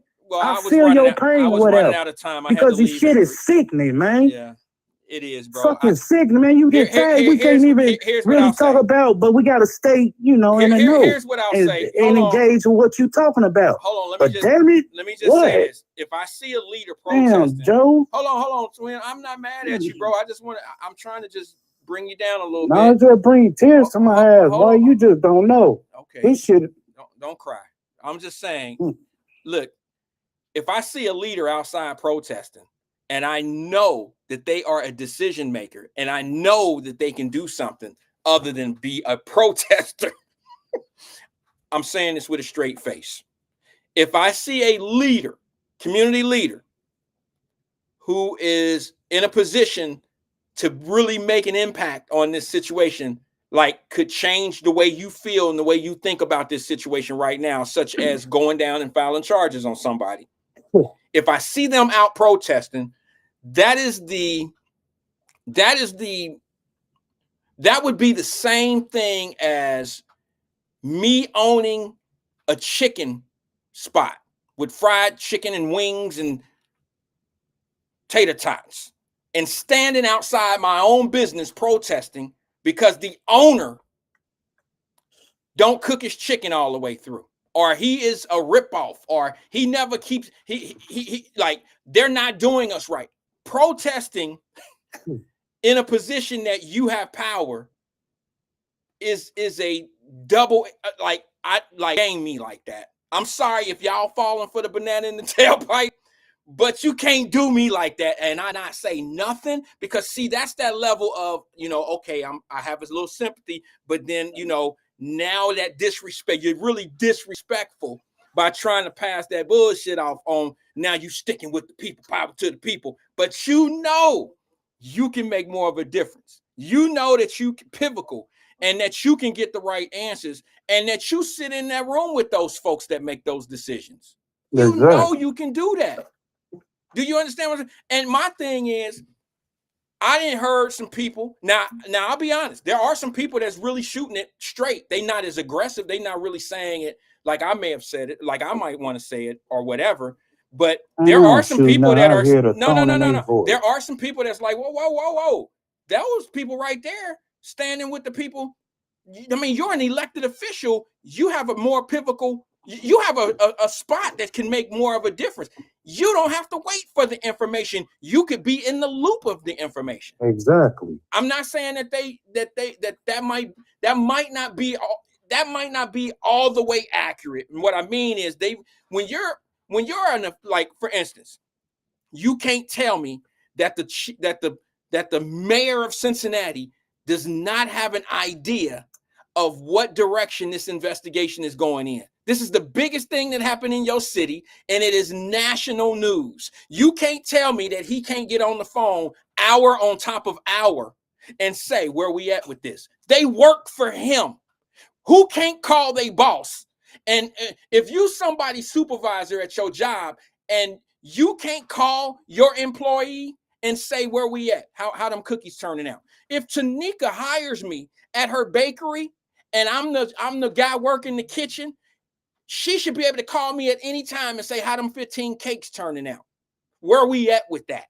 If I tell her, look, I'm getting the shit done, and be done when they get done, that's totally disrespectful, and I wouldn't be able to get off that, right? I wouldn't be able to get that off. So you tell me how the person who manages all these people, who's in control, and you have a person that runs the public safety who is actually in the mix of all of this, because his job is part of being in that group is to be able to be informed of how things are going. He probably knows more about like the 15, 75 shots that went down the street and over the Rhine over the weekend. 65 to 75 shots. What? Ain't nobody asked the mayor about none of that. Y'all talking about a slap. Nobody's concerned about bullets going in babies' windows. Nobody's concerned about a 34-year-old woman getting shot in the back, walking down the street in that same community. Nobody's talking to the mayor about that. Nobody's talking about nobody's talking about the schools. Nobody's talking about any of that stuff.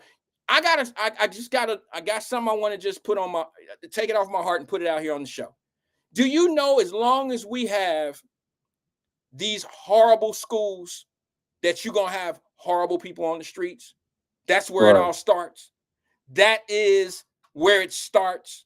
When you have people graduating with fake diplomas, when you have taxpayer dollars funding schools that are not delivering, when you have reading levels of 3rd grade graduating from the 12th grade, and we not talking about none of that, y'all must be crazy. I got a video, Twin. I got to show it right after you hang up, bro. It's a teacher, a young lady. I'm going to set the tone. A young lady who said, I am not teaching anymore. We are in trouble. And she's talking about what's going on in the school system.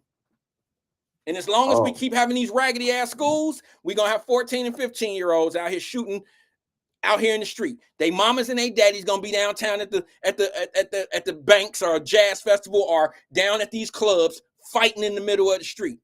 That's what's going on here. Go ahead, Twin.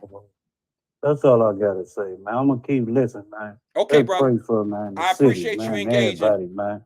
I appreciate you engaging. Thanks, man. All right. Let me go to that. I know I had a few people calling. I'll be more than happy to take those calls, but I want to show y'all this video of this little sister, and she reminds me of my baby. She reminds me of my daughter so much. Now, I'm sure she's probably a little bit older than my daughter, but they kind of, you know, how she speaks. She's fairly young, so she kind of reminds me. She gives me this. She reminds me of my baby, okay? And that's only because we know young voices, you know. My thing is, we have to pay attention to the things that cause the things we see today, okay? And what I mean by that, this video is about 2 minutes long. It's about 2 minutes long. This is a young sister who is no longer a teacher. Just listen to what she says, and you can't tell me this isn't pivotal in the things that we see today. Check it out. Now that I am no longer a teacher, thank God, I can finally say the things that have been on my mind all school year, okay? As somebody that taught high school and basically educating our new young adults, we should all be scared. Every last one of us should be scared. These kids cannot read. They cannot write. There is no type of comprehension skills, no type of critical thinking. They cannot do anything on their own. They expect everything to be taught to them. Well, I won't even say taught. They expect everything to be given to them. So in my class, we did this thing where I made them write once a week. So they would have some type of assignment where they would have to write at least a paragraph, meaning 5 sentences. 5 sentences. The amount of assignments that I got in with 1 sentence, 2 sentences, the amount of complaints I got with the whole 5 sentences, that's too much. That's too much. Can we do 3? Can we do 3? Isn't 3 considered a paragraph? Oh, baby. We are in for a wild ride, y'all. Every assignment that I gave them, I kid y'all not. Every assignment that I gave them, there was several students that came to my desk and asked me to walk them through the entire assignment, the whole thing. But genuinely, the truth of the matter is everybody is failing these kids. Everybody. The school board with all these different rules, they're failing these kids. The principals or admin altogether, they're failing these kids, and they're failing the teachers because they're basically telling us that we had to just pass a child along just to keep these graduation numbers up. So everybody. Oh, and don't get me started on the parents. Like, I will call and say, hey, your child is failing, and the first thing is, well, why didn't I know about this? Probably because you didn't answer the phone. Probably because you didn't respond to my emails. On top of that, you have 24-hour access to Power School. When I tell y'all, it is horrible. Like, the parents that are here now are not the parents that we had growing up. My parents checked my Power School weekly. And still to this day, my brother just graduated high school a few weeks ago, and still to this day, his grades were checked. Let me take a pause in that. See, this is the difference in generation. We didn't grow up, myself and a few other people on here, quite a few people on here. We didn't grow up with Power School. That wasn't a thing. That's when they check your grades and all that on the computer, check your attendance, check what's going on with you. We didn't have that. All right. It was all contact from teachers, sending notes home, phone call to your house, and all of that. These days, there's no excuse for a parent not to know what a kid's grade GPA is and how they're missing school or what they're doing, because it's all computerized. They can log into their kid's account and have all this information. You understand what I'm saying? We didn't have that. We weren't privileged to that. So there's no excuse for these parents not to be engaged in their kids' lives. All right. So let me let the little sister finish cooking. There's a minute left. Everybody's grades were checked. So, unfortunately, it's not these kids' faults. I mean, yeah, they're lazy, but like, what are you supposed to do when all you got to do is tell your mama, well, she failing me, and the school board is going to accommodate that parent? Like, it's crazy, y'all. We should be very scared for our. Did you hear what she said? The school board is accommodating these parents and these kids. They're numbers. They're just checks. They're just money. They're checks and balances. They don't care. They don't want you to fail, not because of you, not because of your interest. They don't want you to fail because that's messing up the church's money. Let me take the church out of that. They messing up the people money. They messing up the school's money when the failure happens. All right.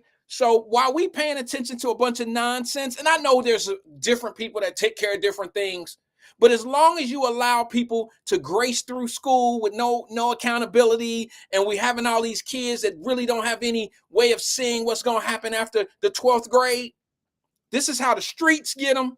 And this is how they end up in jobs that are dead end jobs, because they qualify for dead end jobs. And then we wonder why they end up wanting fast cash and fast money, because they can't afford fly ass clothes with a dead end job. Do you understand what I'm saying? And it's just part of y'all talk about systematic problems. Is this too difficult? Is this more than the real leaders in the community want to take on? Because where's the fight here? What makes this situation a hard target? I'm just wondering if you really, it's like crime. If you want to get rid of crime, you can get rid of crime, but there's going to be people that ain't going to like the process. If you really want to stop kids not really taking and being interested in school, you can fix that. You can fix it. But one thing about the little sister, let me say this. She reminded me of my baby. Let me just say this to you. Y'all know she ain't talking about no private school. She ain't never taught it. I ain't gonna say she ain't never taught, but the school she left, you know, it's not a private school, nor is it a Catholic school or probably some Montessori school. She talking about public school.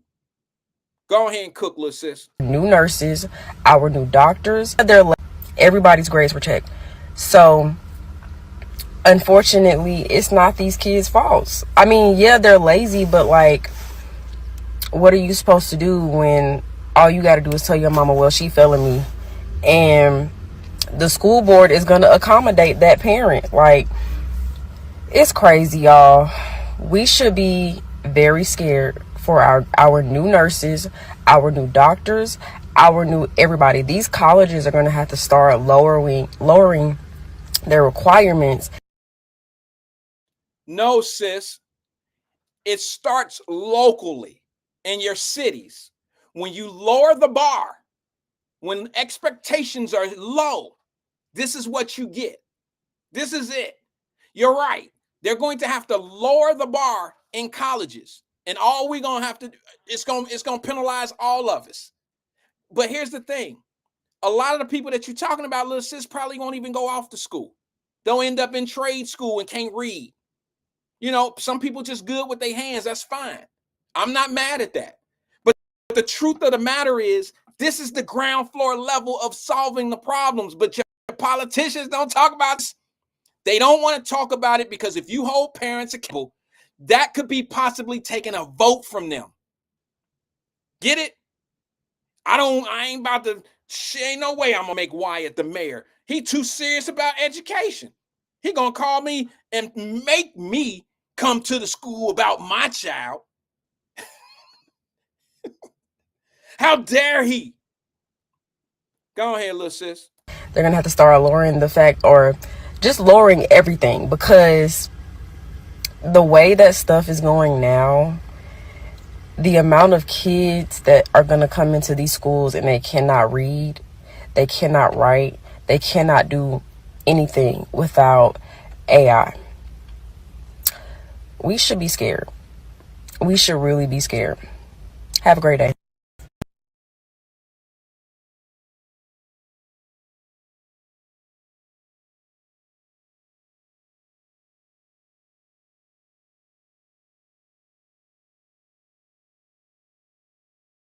Now that I am Sorry about that. I had the mute on. I believe what she's saying. I believe every word that she's saying.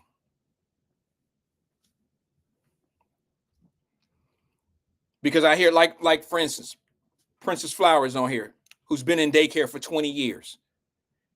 She's not, you know, she's probably having a hard time with the kids. Let me fix this light. She's having a hard time with the kids, but I don't want to put words in her mouth, but I've seen her make so many comments.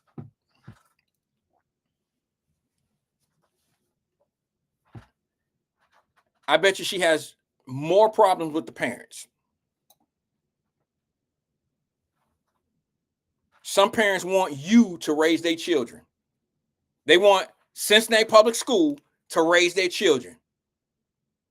And what happens is when nobody takes in that step, no one puts steps forward and fills that void of what that child really needs, and they get lost in the wrong groups of people, guess who's going to end up raising your kids?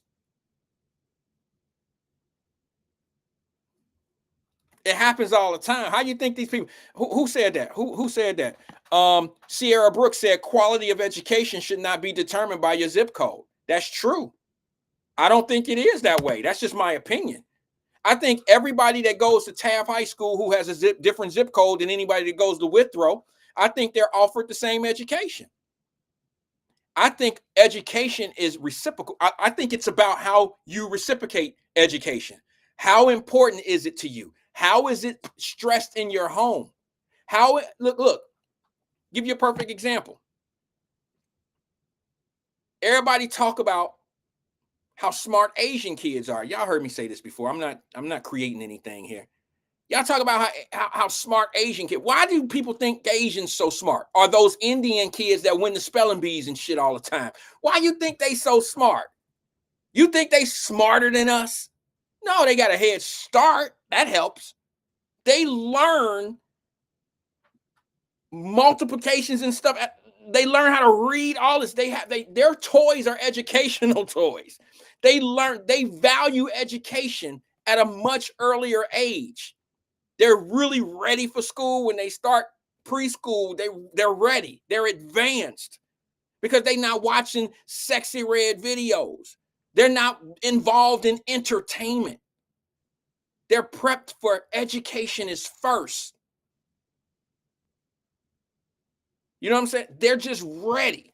They're prepared. They don't just get dropped off at the school every morning at 8 o'clock and say, teach them something. Mama, daddy has already put these kids in a position. That's right, Jay. Justin said he said they also go to school 7 days a week. In some countries, they do.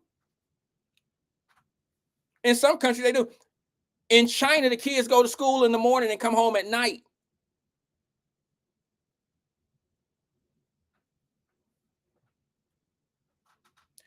And I know y'all gonna be mad when I say this, but when you got a government that opens the borders to low-skilled jobs, and then your education system is pushing out low-skilled labor job people,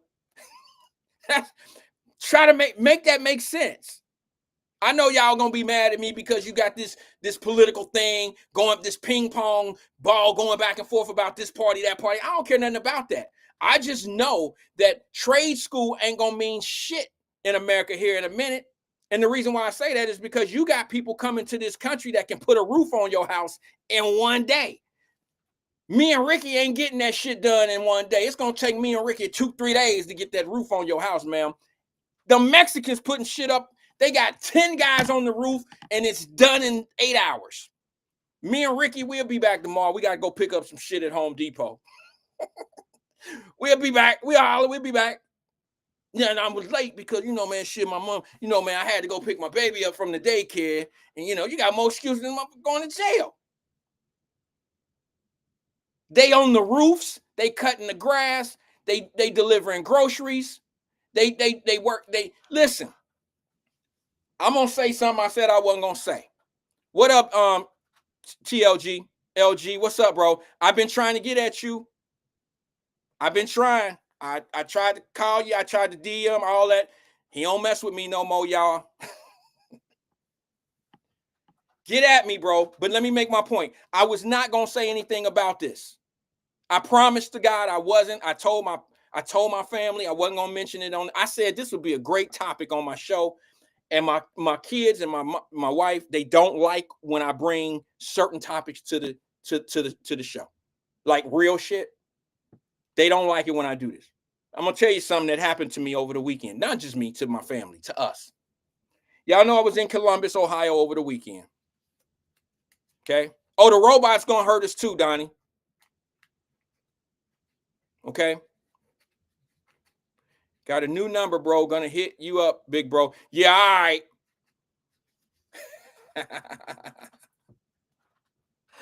All right, I hear you. I'll wait. I'm not gonna hold my breath. But anyway, let me share this with you that happened to me over the weekend, up in Columbus, Ohio. There is an area in Columbus, Ohio. I'm trying to give you an example of what the area might look like. Okay, if you lived in Columbus, Ohio, or if you're familiar with Columbus, Ohio, there's an area up there called Easton Mall. It's like a Kenwood Mall 10 times. Like, well, not 10 times.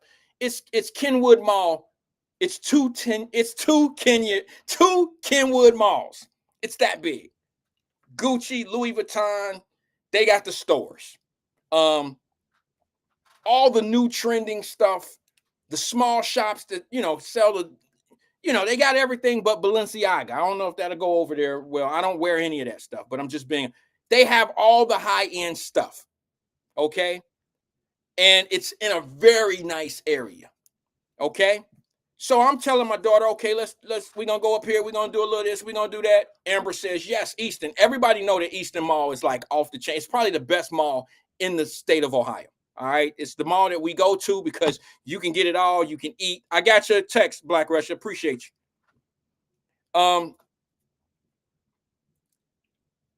I'm up there, we doing a little bit of shopping for my daughter's apartment, right? And right across the street, y'all know where the car dealerships, the Lexus dealership and all that is up there?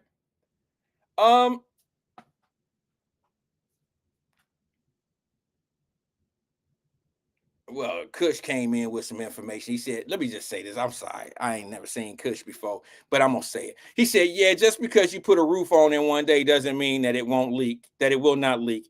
And what's your warranty?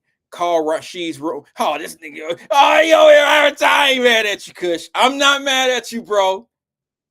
You just slide one in. I ain't mad. Call Rashid's roofing. I ain't mad, bro. I ain't mad at you. I ain't mad. Go ahead. Do your thing, brother. If I can get you one roof deal, you got one roof deal. All I'm saying to you is this. We were up in Eastern Mall. Beautiful property. Nice stores. Okay. Right over by the car dealerships, the Lexus dealership and all the high-end cars. You go across the street and you can see. All right, Crystal, she said, I love that mall. So some of y'all know what I'm talking about. Right across the street, there you go. Amber said they have everything. Amber says hood as hell. Right across the street is Walmart, Sam's Club, all that shit over there. It's like you walk across the street, which is it's almost like as far as an expressway. You know how the distance of an expressway, north and south is? Yeah, it's that much of a walk. You go over there to that Walmart, you are in a third world. Don't believe me? Go up there. My wife wouldn't even go. There was little things my daughter needed, to deodorants and little stuff like that. That ain't said she get at Eastern Mall. They don't have stores like that. Little stuff like that she needed, in her bathroom fixtures and stuff, that type of stuff. We go over to Walmart. We drive. We go over to Walmart. Third world country. There you go. That's right. She said, little Somalia. It is. Here go the crazy shit. I park my car right over where they do the delivery, where they bring stuff out for a curb pickup. I didn't know. I didn't know. I went over there. I parked my car, and my wife wouldn't go in because shit was looking real bad. I'm like, babe, look, we just gonna go in here. It's tax-free in Ohio. I'm gonna grab these few things. I got to get this little shelf for my daughter. She needed. I'm in and out. We ain't gonna get distracted. We know what we going in. We went in there, sucker. I have never seen a Walmart that dirty in my life. My wife would have walked right out. Me, I'm a soldier. Me and my babies, we soldiers. We walked in that Walmart. It looked like my wife was out in the car by herself. My kids and I, we were all inside picking these little items up. We were laughing because we knew. We was like, she couldn't have came in here with us. Y'all might think my wife bougie. She really not. She down to earth. She cool, but Walmarts are just too much for her. So we in Walmart, and I'm like, it's bonnets and pajamas walking around everywhere. That was us. And then there was non-speaking people everywhere. It was a third world country. My daughter texted my wife and was like, we on our way out. We'll be out here in a minute. My wife texts back, hurry up. This is a hangout spot. She was like, they out here hanging out. So I'm like, yeah, we got to hurry up. Let's, mama be tripping. She outside. She in a good spot. They was like, no, she said they hanging out. They all around the car. I was like, what? I said, she wouldn't have made it in here. We all laughing. We in the checkout line. We laughing. We start walking out, and it's a mob of Mexicans around my ride. Guess what? And they looking at me. I'm looking at you. It's down the way. It's like I walked in somebody's neighborhood. You feel me? And you in the parking lot of Walmart, bro. And these Mexicans looking at me like I'm like on some type of turf. Come to find out, my wife is listening to them. We get in the car. My wife eyes this big. And we get to the car, and I'm the only man. So, yeah, I would have probably had to jump in the car and run and do all the shit that I told you they should have did downtown at the brawl. So I have to stick my chest out a little bit, put the shit in the car. You know what I'm saying? They hanging around the thing. They hanging around my car. I'm really looking like a lick for real. I'm putting the stuff in the car with a car full of girls, my family. Put the shit in the car. I locked the door, and I drove off. My wife was like, Rand, I can't believe what they were doing. I said, what? She was like, everybody you seen around there, every time one of them carts came out, those little dudes that was wheeling carts out of the store, they was stealing everything on. They was bringing TVs out, microwaves, clothes, everything that they bring out to this curbside. They was in there just bringing shit out. People that work there, these little dudes, young, bringing shit out, and the Mexicans was putting it in the back of the car, and they was driving out. They was hanging out at the Walmart, just stealing shit. And I'm like, never. And I'm I'm just gonna say this to you. I swear I was about to get punched. It was like that. I was on edge, like this motherfucker walking up, like he walked right this close to me, like he was gonna do something. I'm like, damn, bro. I swear on my mama. And I got in the car and I'm like, I was holding my breath the whole time. Now, the reason why I say this, because some of y'all probably saying, what's the moral to this story? Well, if you didn't get it, you didn't get it. All right. But my point is this: if you ever go to Easton Mall in Columbus, Ohio, never go to the Walmart across the street. I have never in my life seen a Walmart with, if they were going to do an ice raid, they better do one right there, because shit would get ugly for them if they did. Let me go to the phone line real fast before I get out of here. Hold on 1 second. Good afternoon, caller. This is Wyatt. Who am I speaking with? Hey, man, it's CK, brother. CK, how you doing, bro? Man, yeah, man, that sounded like a scary situation, sir. I'm glad you made it out of there, man. So am I. So am I. I would have never went in that building if I would have known it was going to get that bad. It wasn't like that when I rolled in. They wasn't even sitting there yet. We were in the building for about 15 minutes. Came back out.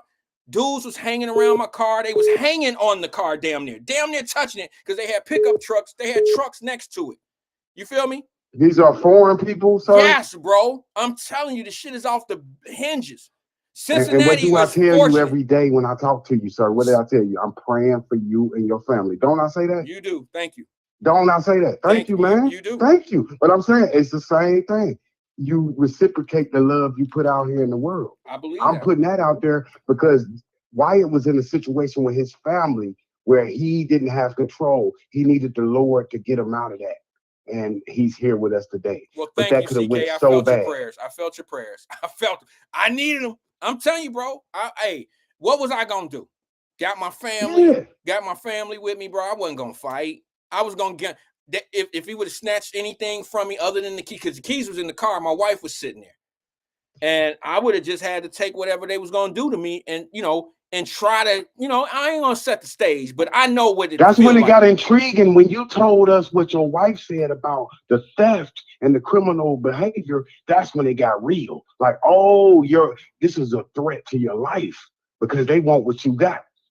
Well, I pulled up. You're not suspecting. I ain't gonna lie. I was a lick, because I rolled up. I pulled up. It ain't like I was out there in a sled. I didn't have it wasn't that. I just pulled up, and when you a lick, you a lick. People know. Right. I just, bro, it wasn't a good spot for your boy. You hear me? And it's especially scary because of the foreign aspect. Because like you said, you can handle your own a little, you know what I'm saying? You could kind of engage a little better because of where you from. But like you said, now you're dealing with a foreign element. Yeah, I wasn't gonna win that fight, bro. And them motherfuckers, they different. When they fight, they different. Oh, you Purple. would have got him. I know you, because you look at the elements. You protecting your family. Yeah, but I would have looked like Come a on, bitch. them punches would have been hard. The first No, one going I down. probably wouldn't have felt it. You're right, because the ether that's going through your body. I probably wouldn't have felt the shit till Right. But Well, I'm just saying, it wouldn't have it been ain't no easy fight. as they think. It wouldn't See, have they been a looking for fight. you to cowardice out. When you come with that, oh, ain't nobody harming my family, and then Well, they fear that. Now you might flip the whole fear switch. I You don't know what I know. mean? I don't And they know. might I start don't know. take I off. might You have been never a know. bitch. I might have been a bitch out the gate. Because look, what happens is if I get in a situation, this is what I'm talking about with the brawl downtown. If I get in too much of a bad situation, you got to understand now my family is open game to be done in a certain way. So my objection would be, my whole goal would be to escape that and get in the car. They can crush, they can hit it with rocks. I don't care. Just get out of that situation so my family won't be pulled into it. You feel me? Right. No, but your family is in it. It's the moments. So the moments, like you said, all that's gonna go out the window when certain things happen in the moment. Like that. That's what you're saying after you did something you thought you wouldn't do. So you're saying, oh, I'm just trying to get the hell out of there. But when this happened, oh, I lost it. You know what I mean? Yeah. Let me so just that's say why. this. Let me Go say ahead, this. sir. Purple Pros says, he's from YouTube. He says, Cincy people are fighting for the immigrants, helping them take over the city. Well, I'm just gonna say this. I think that if Cincinnati, Ohio had a Walmart like the one that's up in Eastern, y'all would have a different perspective of illegal immigrants being in your city or in your state or whatever. You would see that it's not a good idea to have people here that are not bringing any type of skill and don't have jobs, because I'm telling you what they're doing. All of them are not they're not all criminals, no. But what I seen there was a third world country, and they were doing what they had to do to survive. That was the move. Right. That was the move, I'm telling you. And it's a very, and I'm from down the way. I ain't never had no problems walking those streets. You understand? And this was in broad daylight. It wasn't at night. I didn't even set the tone for you. It was like 2:00 in the afternoon. You know what I'm saying? Sun was out. It was shiny. All I'm saying, it is a problem up there.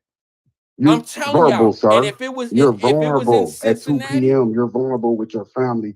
Now you needed help. You needed support from the God. And Linda from Reed God asked himself. me, she said, you got out of there with no violence. I like that. Right. My gun is always in my glove box when I travel, especially from from city to city and like going to Columbus. She asked, where was my gun? I couldn't take my gun inside of Walmart. Okay, they don't allow firearms, but my gun was in the glove box. So I'm trying not to even be in that type of space, because it's going to be hard for me to say I had to shoot a mug because I felt like, or he put his hands on me, or I'm protecting my family. It's kind of hard to get, you don't even, I think frames ahead, Linda. I don't want to even be in a position. We're not getting that gun. We ain't going to get that gun, Miss Linda. We leaving that gun right in the glove box in the little box. Well, he happy in there. We ain't messing with the gun at this moment now. He got out of there without having to use the gun. Don't get it twisted, though. If I would have got hands put on me and I made it to my car, I would have reached. It was that many, bro. It was 15 or 20 of them right around. I mean, surrounding us. Not. So what words were spoken?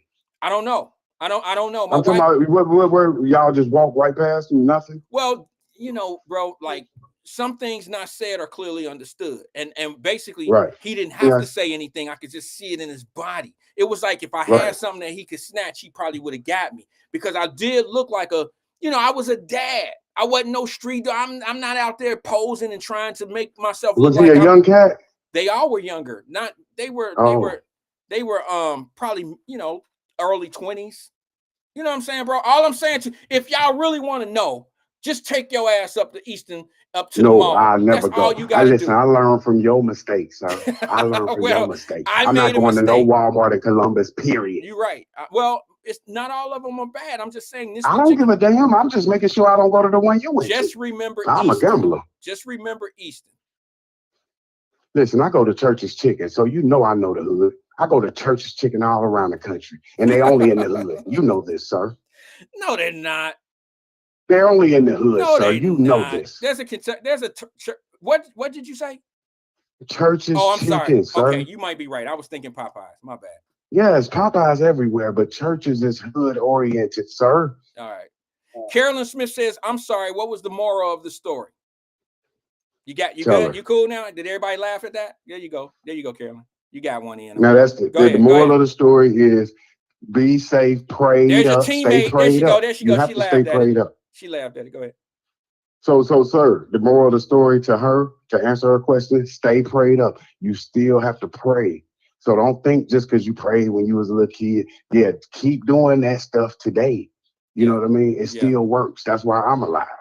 Well, So I called to talk to you about the young lady formerly as a teacher.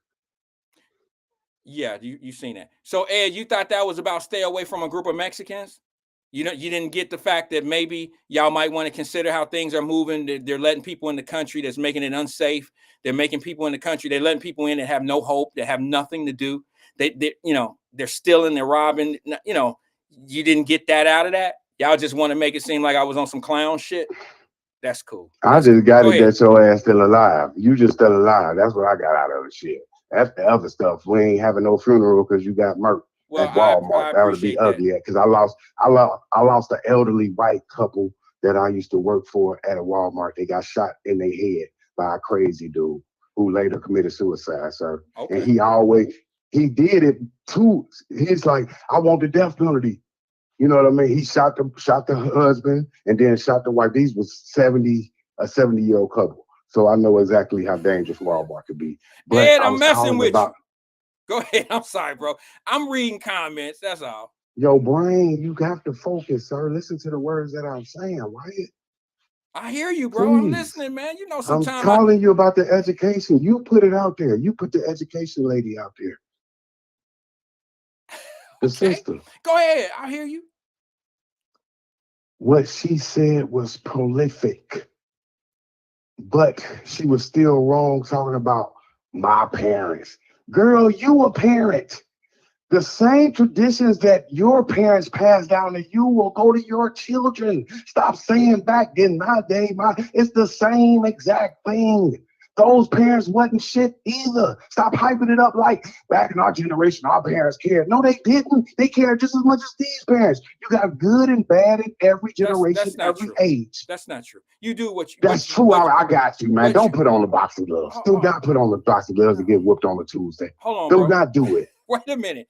I'm about to tell you. I think you're right about You're partially right. You're right.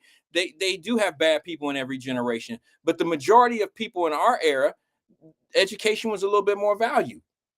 That's a lie, sir. We grew up in the crack era. Why would you lie? You We grew grew up up in the in the crack rap, era. gangster rap. You grew Me up in and the crack you are the era. When same. crack came out, I You was only got damn me near out by of a school. couple. Okay, I'm just saying, bro. I just think I'm talking elementary. I'm talking like when crack era was The fair. mamas was selling their vaginas on Backpage. The men was locked up, gang banging, murder, selling crack. What are you talking about? This is the 80s. It's 2025. You cannot say back our parents was better than this parents. We got the same exactly. We No, got we great don't. parents today. No, we don't. Stop lying to the people. She's a great. Hold on. Hold on. You just told the world that your daughter about to be medical. Medical. That is great parenting today. So stop saying. So that's the same parent from 1979. Stop saying it's a better parent or worse. It's the same. It's the traditional value that you pass down through the gene. So are you You telling me? pass Wait a minute. down Hold the on. moral Are you telling aspects. me that public school is better now, or is it the same as it was in the 80s? Oh, it's the, That's what you're telling me. okay. Let me be clear with my answer. The path to knowledge today compared to in my day, I'm the kid So she's are you talking about, sir. suggesting that the kids that grew up in elementary school in the 80s were less motivated than the kids of today? Or are you Okay. suggesting that? Yeah, and yes, and let me clarify my answer why I'm That's saying yes. wrong. That's wrong. Let me say why I'm saying. You Okay. disagree, but let me clarify. The kid she was talking about was me. So how can it change if she talking about me? I'm the nigga that they was passing along, Wyatt. Well, What don't you you're an understand? exception And I to the was way rule. back then. Yeah, you're an exception to the rule. Most people that No, would I'm the same dumb nigga. Dexter Manley, I need you to James stop. Brooks. These people did not I need you to literally. I really need you to stop saying that. I don't believe that. And I need you to that hurt. I need you to stop saying that. All right. because I don't know how far you're gonna take this. I'm the dumb end and all that. I don't like that. I don't Okay, like well, that. let me clarify. We got to I'm the take that out of what uneducated person, like the what Dexter Manley, like the no, James no, Brooks, that they was passing along to make the I'm grade. just Hasn't saying, nothing changed. It's just different names, sir. CK, those people were athletes. I understand there were some people that got done bad back in the day because they were helping win championships. Okay, I get that. But that is not those are an exception. I'm telling you that most people that went through schools in the 80s, we had a respect for ourselves that's way different than now. Okay, these kids have very low self-esteem and they're very disrespectful all the way around. And I'm not suggesting all. I'm just saying when you start seeing people shutting down businesses and because they can't deal with the kids because the kids act like the parents. That's a real thing. I don't know if that was a thing back when we was growing up. I never had a babysitter tell my mom, I can't watch little Randy no more. He disrespectful and rude. I don't think I've ever seen that before, to be honest with you, CK. I didn't hear about that Mr. back when I Wyatt, was a I kid. need to convince you of the truth, sir, because I know you have an honest gesture. So I need to convince you. I know you disagree, but listen to what I'm trying to explain. She is talking about the same children that they passing along to make the grade. I'm them. Like you said, I'm not an athlete. I'm no more special. Well, yeah, okay, maybe you have a point. All So, right. so that proves that you was doing it the whole time. Stop acting like now is new. I'm Now not. has always been the same. No, wait a minute. Okay, is it fair to say this? Let's find a common ground. We all know that it's not new. That's common. We'll agree to that, right? They've Schools have been pushing kids through school for a long time. Okay, that's our common ground, right? Mm-hmm. Okay, so if we agree to that, then we're good. But now let me tell you where the argument is different for me. The amount of kids that are now being done like that is much higher than it was when we were coming up. So that's where the change is, CK. The change is, there's a lot more kids being passed along than they were back in our day. And it's not just because of the school, it's because of the parenting. See, you got public school systems now, CK, like Baltimore, where you fail the 7th grade, you repeat the 7th grade, but you're going to the 8th grade the following year, no matter what. Do you agree with that? Do you think that should be a thing? No. And this is just how I was. They didn't do that in the 80s. This is me. What are you No, talking? Okay, so you saying that you failed, let's just say the 7th grade. And when you failed the 7th grade, you repeated the 7th grade and you went to the 8th grade and you did less work in the 7th grade because you knew you was going to go to the 8th grade. That happened to you? Sir, you remember my journey. I don't remember out that. I don't remember that. You ain't No, the journey was, hold on, I dropped out in the 3rd, right? When I went back to school, I just appeared in the 8th. You didn't drop out of school in the 3rd grade. Your daddy took you out of school. Your father took you out. No, it's not. That's the same. But no, I'm it's saying, not. I supported his action at the time. In the 3rd grade, how you know that? Yeah, I thought that we was doing the right thing. How Listen, we old got to were get you this in the paper. This 3rd grade, California. CK? I gotta get paper too. I want to be one Can of them somebody child tell actors. me I'm what chasing a his dream. 3rd grader age is? Can somebody just? I mean, I don't know off the top of my head, but I know it's young. What 10 years old? I was a young lad, sir. But I'm just telling you, these are mistakes we made growing up. I'm a full grown You're man. not making a mistake in the 3rd grade, CK. Your parent. I'm saying now I feel as a grown man, I think differently. But as a child, I felt that I could be geared. What you talking about, Willis? I'm like, this shit easy. I could do that. All right. But CK. no. All right. But I'm saying, listen, sir, when you go back to the education, I want you to understand, and everybody and on your platform to understand, the woman is the problem. The one that made the video, she is the problem to the education system. Okay. The beautiful young lady. Yeah. You want me to explain? You know what? Give me 30. Can you do it in 30 seconds? Man, just listen. Why are you getting frustrated? You need to understand. Because I got people calling in, bro. Okay, so just listen. She is the problem because she had lost the love. She has to stay in it. She is the person who changes the kid. By No. her leaving the education system, that's what's damaging the children. Okay. She couldn't take it no more. You have to do it for the love of the game, not for, for the money.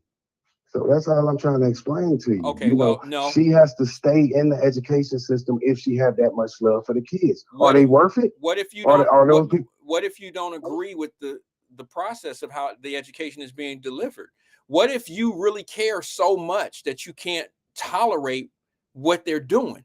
You telling me that you would stick around and live miserable when you know that things are being done wrong every day? This is who you are. No, it's this not. is your person. Nobody. You are a teacher. Nah. It's like you a teacher, so this is your DNA. That has nothing to do with teaching, CK. If I'm dealing, did you hear what the young lady said? She said, I am dealing with kids who have parents that will complain and go to the school board because their kid is failing, and the school board will turn around and facilitate whatever the parent and the child needs, which means the parent, that means the teacher has no authority. The teacher's way, that who's been taught to teach, has no say so in what's going to happen. That has to be frustrating every day. Yes, and sir, without pioneers like the young beautiful lady, it will remain the same. It will never change. She is the change. No, you don't understand that? No, she I don't. Is the change. The change is the administration has to change and hold. She is the administrator. That's what I'm saying. Not. She is. No, she's not. So in other words, how do you think now let me ask you a question, because you just said something that's not on point. You losing. I just want you to know that. You basically telling me, military, armies and fights and wars, right? Are you telling me that if a general sends his crew into the front line and they get shot up and one survives and runs back, you trying to tell me it's his fault, the one on the front line, it's his fault that whole fleet of soldiers are dead? Or is it the general who's not changing his strategic way of entering that war zone? Who failed? The soldier who survived and he lost his whole crew, or the general that sent them into that chaotic war zone? Who failed? Okay, so how are you going to say a teacher is failing a kid when the system, the general and the upper administration is allowing all this dysfunction to happen? Your soldiers are eventually going to give up on you. They're not going to keep running through fire and running through the front lines for you, CK, when you see clearly that there's a dysfunctional system going on. Just for money. If she is the answer and she is the essence, she cannot leave the war. If she leaves, then they won. No, you need her. She has the answers to fix the problem. If she stay there, CK, she's gonna be just like a teacher that I had named Miss Peg at Gamble Junior High. She's gonna be just like Miss Peg, who went to school with my mother at Taft. Didn't make me do any work. I tested scores. I sat at the front of the class and never took a test. Never had to read the book. It was our English class. Never had to read a book. Never had to do that. I had Chili, Eugene, and a few other people that live in my court. Well, I lived in the Faye, lived in my area. They all took that class with me, and I graded everybody's test. All I had to do every day was go get cookies for Miss Peg fat ass. Okay? Guess what I learned? No, seriously. Guess what I learned in that class? Absolutely nothing. She passed me. I went on to the next grade. I ended up living in New Orleans, and I was dumb as a freaking rock. So thank you, Miss Peg, for being part of the system, being part of the program that allowed kids part of your story, sir, that made you the successful billionaire you are today. I'm not a billionaire. Stop, she did that. That's cap. That's part of your. That's part of your shit too, bro. She don't have nothing to do with what I did. Yes, she do. No, you got to see the bullshit inside of the game. No. That taught you shit too. You like, it's people that work and don't do shit. That's part of you learning too. CK, I didn't realize it was bullshit until I got older and realized. Right.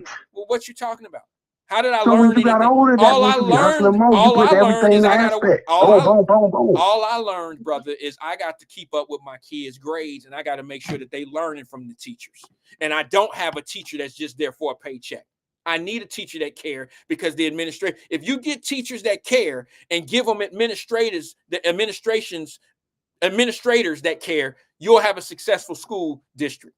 That's all I'm saying. But when you have administrators that go in for the money, and then they got the parents that don't care, that's a disaster for a parent or for a teacher that gives everything they have. I've been told y'all, you don't really have a teacher problem. You have an administration problem. Just like you don't have a kid problem, you have a parent problem. You got to start from the top. Why are we always trying to start at the ground floor level of where the problem is or who's the problem? I got, but in the smack, and like you said, charge the smack couple. Whoever smacked first need to be charged with felonious assault. That's who need to be, like you said. Oh, you had it right. You have to stay on code with that, Wyatt. Make sure you charge those people. You switch gears on me. Okay. No, you have to do that. I'm just saying that's how you do it. You stay on code. Remember when they beat Rodney King, they stayed on code. Oh, we didn't see nothing. Not guilty. You do the same thing. That white boy started the fight. I didn't see none of that kicking and stuff you talking about. Stay on code. That's where the strength is. Don't make it fair. Don't play fair with an organization that don't play fair with you. You smacked that man. You started the melee. If you're not charged, nobody should be charged. These are facts, Wyatt. These are facts, and you know this.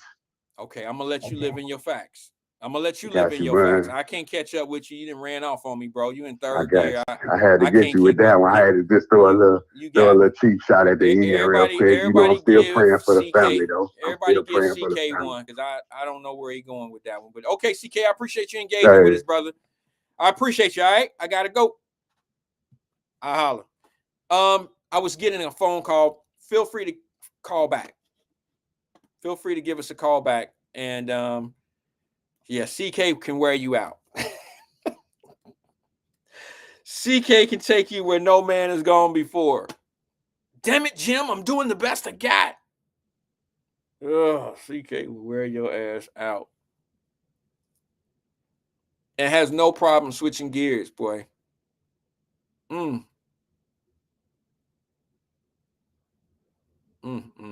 Boy, my bad. I had to come back for a second. Sheezel. Give me 1 second, man. If you guys don't mind, let me I'm not gonna tell you what I gotta do. Okay, yeah, I'll tell you what I gotta do. I gotta fix this light over here. Just give me 30 seconds, if that, to fix this light. And while I do that, let me I'll just give you something to listen to. Check it out.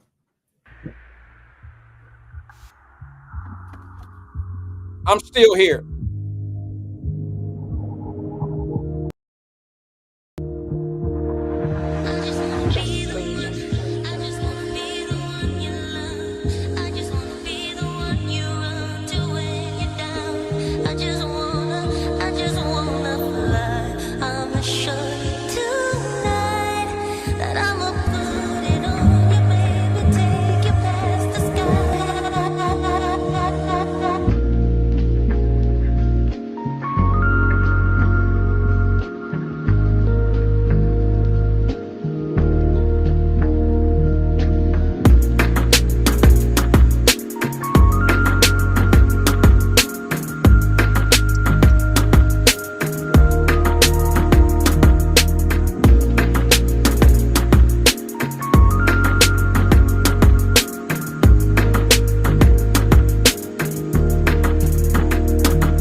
All right, I'm back.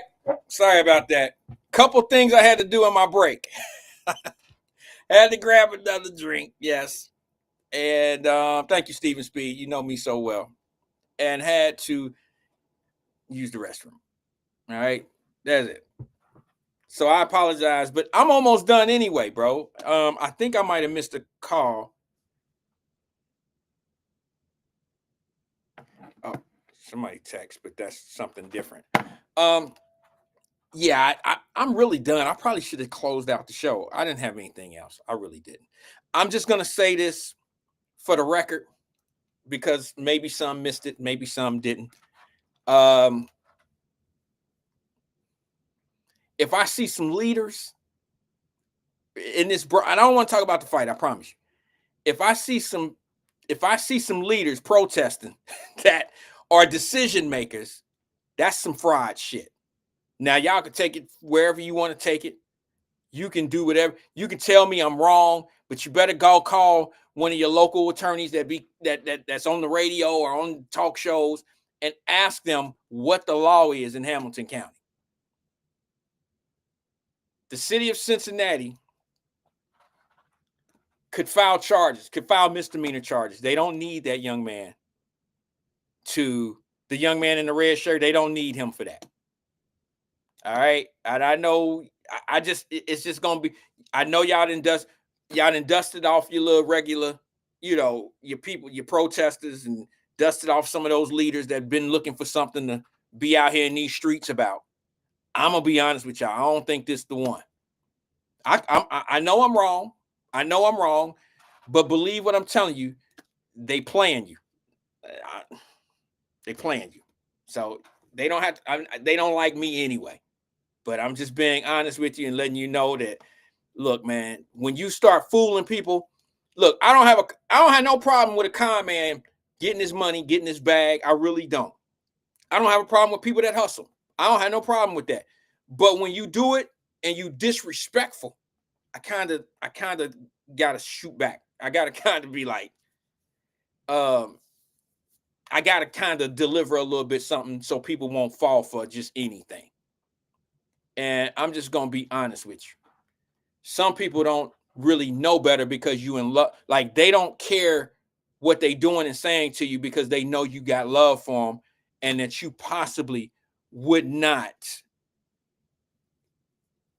That they want, you don't think they'll play you because all they got to do is talk about that damn, it's the community. You know what I'm saying? They got you all that. I think some people know what I'm talking about when I say that. I'm talking about some serious people in the community like Iris Rowley. When she came on the show, she didn't give me no smoke about what I was talking about. Now, did she? I know some of y'all was waiting for that shit to happen, but I think I was talking to her in an area that she's familiar with. She knew I wasn't lying. She knew the thing was on point. She knew that. She knew. And them her circles, and she probably feel a certain way. I don't think she's the type of person that would just defend wrong. I don't know. I don't think so. I don't know her like that, but I don't think she would defend wrong if somebody know what's right. She's probably gonna be like, yeah, that, that's right. I don't think she would defend wrong just because she know you. I could be wrong, but I don't think so. I'm just, taking a guess, a stab at it. But my thing is, when I see someone protesting their own abilities, something's not right. You have the ability to make things right, but you're in the process. You're in the protest. Jeez. Let me go to the phone lines. I'm gonna take one last call for the day. Then I'm out of here. Okay. Good afternoon, caller. This is Wyatt. Who am I speaking with? It's Ambra. Ambra, what's good? Nothing. I was trying to call in when you was talking about Easton. Wouldn't nobody believe how it is up there? They really wouldn't. And I believe. Listen, I'm telling you, my husband, we went to his best friend's, what was it, his engagement party or something. Okay. And we were up there, and I think May or whatever. Long story short, that Walmart been bad since I've been back in Cincinnati since 2019. It's been bad, but it's gotten way worse. But while I was living up there, Cincinnati is not as diverse as other cities. Like, people don't realize that Columbus is really a melting pot. It is. But from all different things, though. From all different things, because they have a huge LGBTQ community.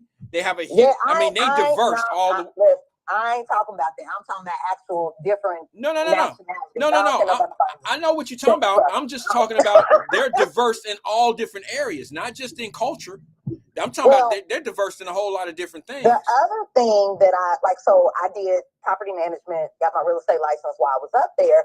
And when I, was doing it, I used to work at CMHA in Cincinnati. Okay. But then when I went up there, I was dealing with, people renting places and they would have Section 8. Well, that was the first time like I encountered like the Somali population on like a grand level. Like when I say, I'm like, what the hell is going on? That all these Somalian people are up here. They don't speak English. Like when you go fill out the paperwork for Section 8, it's something called a writ. And it's like basically the paperwork to get the Section 8 approval process started for a property. So you have to go get a writ, but like they didn't speak English. They had like the Somalian translators. And I'm like, well, I usually see like Spanish, French, but they had their little Somalian translators. But like the one thing that I thought was crazy, like how all these people got Section 8, they from another country, and they don't work. They don't do nothing. They ain't in school. They don't do nothing. And they all stay around each other. Well, then that's when I started finding out, like, all the stuff. And they like, well, they had, I think it was like a war or something in Somalia. Yeah. And Obama allowed all these Somalians to come.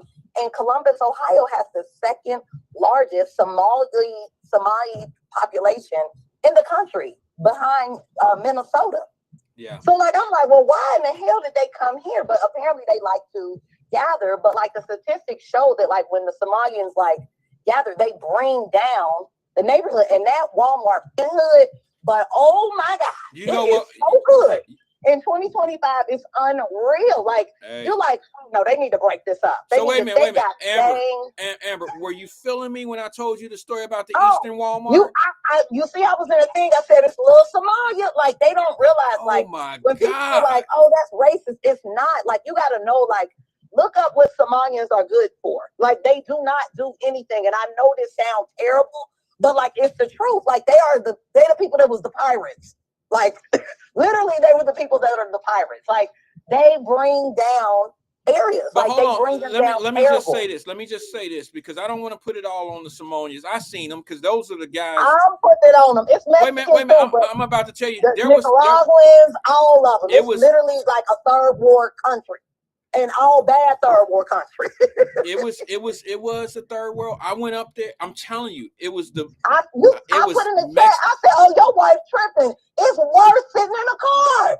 My husband got a thing about smelling good, right? Mm-hmm. Long story short, they have this place across the street from Easton. It's called the Oil Bar.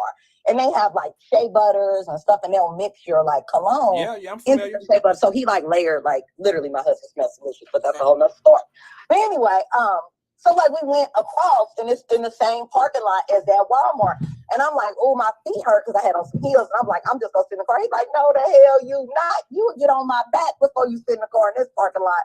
And I started looking like, oh shit, like it was some sketchy ass stuff. Like I said, they were stealing. They had all these carts. I'm like, what is going on? They was pulling up at the pickup, but you know how you pick up stuff at Walmart, the curbside delivery. They had Mexicans and everybody just pulling up, and these guys was bringing shit out. They was hanging out. They was taking orders. If I spoke the language, I'd have put an order in. It was like that. I'm just being honest. It was like, I said, it was crazy. My husband's still up in Columbus. So long story short, I'm like, how the hell are they allowing this to be this good across from Easton?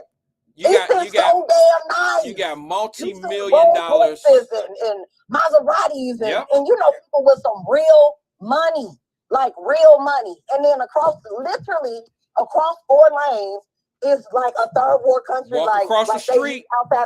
Walk across the street, and you got to duck. Damn near you gotta slide to your ride. I'm telling you, because look.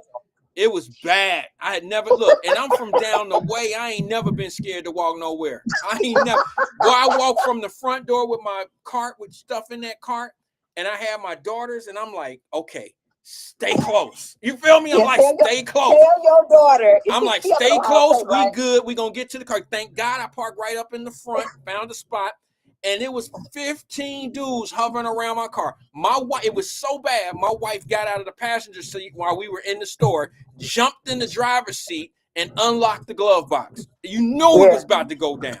Hey, because she was not, I'm telling you, because you got to stay ready in that parking lot. Like that parking lot, you couldn't get me to sit in no car in there. But I was like, what is you talking about? She should have came in the store.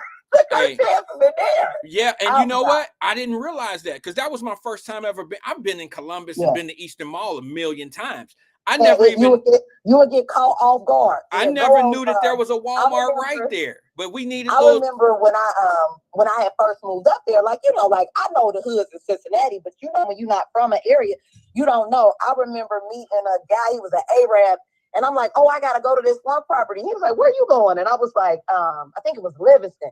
He said, oh, you're not about to go over there. But he said, respectfully, you too pretty to go over there. He said, somebody just took the landlord that they owed him money.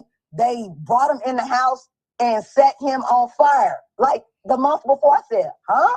This was probably 14. I looked it up.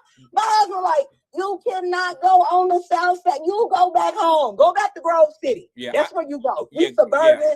You don't go with the hood in Columbus is different. Yeah, it is. I'm gonna tell you something right now. Anybody that's fighting for the shit that I seen, like you really fighting for those conditions for these people. They need to go to Columbus. Like all you gotta do, I'll tell you whole demeanor. I tell you what I'll do. All my chaos agents who fight for shit and be mad and stuff, I'll buy you a tank of gas to go up and back from Cincinnati to Columbus. So I'll put the gas on me. I'll ride with you to tell you where to go. It ain't, listen. All you gotta do, I'll put it, no, I ain't doing that. That's going too far because look, I'll buy the gas and put the shit in the navigation. I'll see you. I'll see you if you get back. No, I'm saying daytime. I ain't going at night. Well, I went at 2:00. I was tiptoeing. It was 2:00. And I'm like, damn, this is crazy. I thought some shit was gonna fall. Look, all I told you, all I said to my daughters, I was like, when we was walking through the store, I was like, telling my daughters, I'm like, baby, listen, I feel like a TikTok video in here. I feel like something about to go down. I said, it's so many bonnets and house shoes. But listen, why they be having it on TikTok as the worst Walmart? Oh, they in America. do? Like, why wouldn't my kids on TikTok? Why wouldn't they warn me? I was weak that they was like the TikTok on Morris Road. I said they ain't never lied. I've never seen a Walmart that looked like that in my life. Sis, Walmart don't know it look like that. Listen, that Walmart need to be shut down. But they probably get like high volume. But like, my God, it's so hood. I mean, they had clothes on the floor, and it was like. Listen, I'm gonna be honest. I told my daughters when we was walking, I said, listen, it looked like something gonna happen in here. I mean, it just looked like some shit was about to jump. It just looked like it didn't have to be us. It could just be some girls. Tell your baby I said stay in the campus area. Don't take her ass over on that side of town. She know better. She's only going to Easton. Yeah, she will never. Stay to the left of the street. Don't go to the right. Leave that TJ Maxx, that Ross, leave all that shit alone. she learned, and I learned. Yeah. She know if you go to Easton, you don't come to the back side of Easton. Don't go across the street over there. Nothing is over there for you, but a bad time. Something gonna happen. Something gonna go down. All right. Well, I'm glad I was able to bring that out. That's all I wanted. All right, sis. I appreciate you touching in. All right. Thanks for engaging, Amber. Yeah, it's bad over there. I'm just telling my family, if you ever go to Columbus, Ohio, the best mall in the state of Ohio is Eastern Mall. You won't find a mall that has better food, better restaurants. They have everything. All right. Everything is top notch. The inside of the mall, the strip, they got the best stores, some of the best restaurants. Not even everything is expensive. I mean, some of the restaurants we ate in, really good time. And it's only Easton's about 15, 20 minutes from the campus, from Ohio State campus. So it's far enough out. It's far enough out, okay? All I want to tell my people right now, there's a couple of lessons that could be learned going up to Easton, up at that Walmart.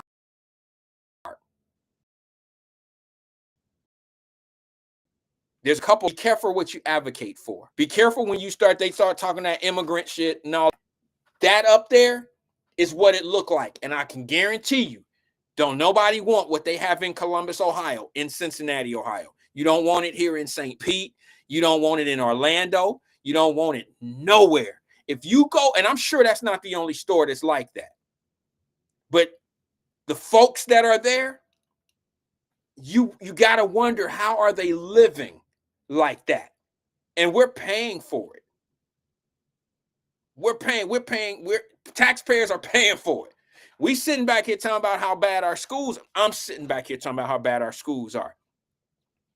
Those people that are up at that Walmart, they're going to be competing for the same jobs that our 12th graders going to be getting out of school with a 3rd grade reading level. They all going to be competing for the same jobs. And if that's the case, that group up there in Columbus is going to lower the wages. They're going to downgrade the wages. They're going to have to work for anything, and it's going to affect our kids. So I say our approach should be, we need to look at the school systems. We need to make the school systems are fine. It's the same school system that we had in the 80s, the 70s, 80s, and 90s, right?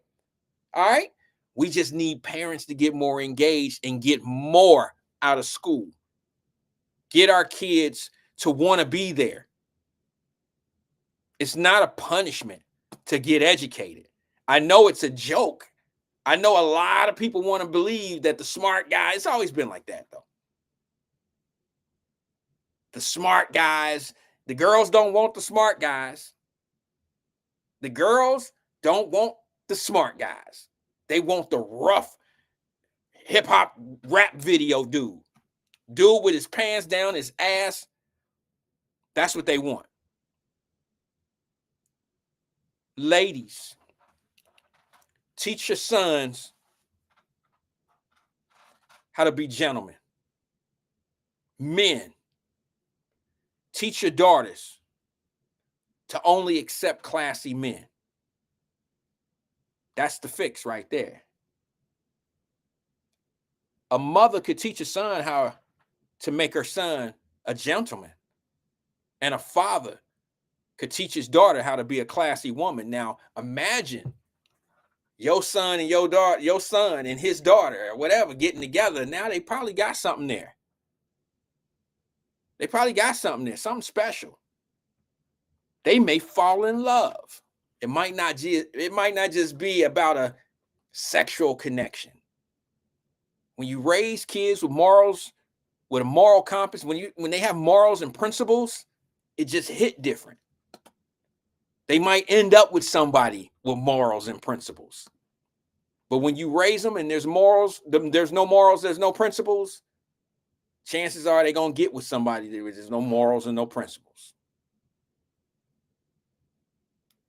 Peace and love to everybody, man. That's my time. I'll see you guys tomorrow right here at 1 o'clock. Same time, same place, same everything, but I'll be wearing a different outfit. Peace.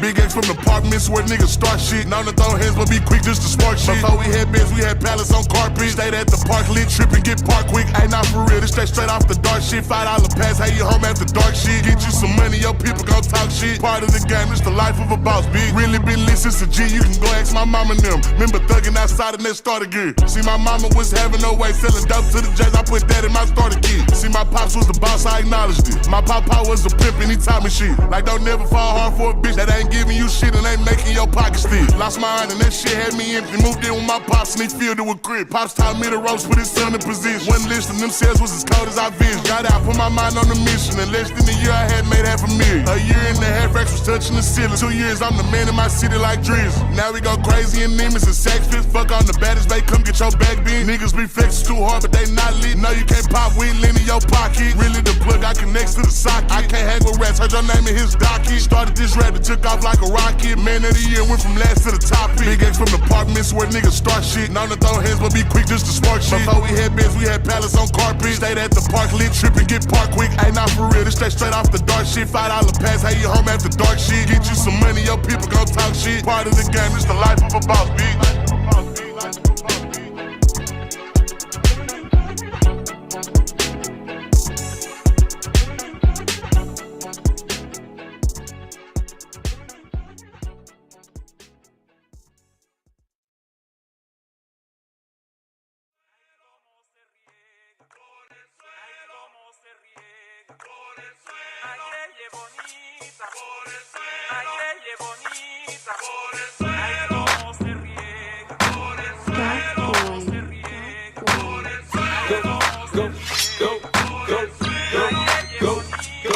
Go shorty, it's your birthday.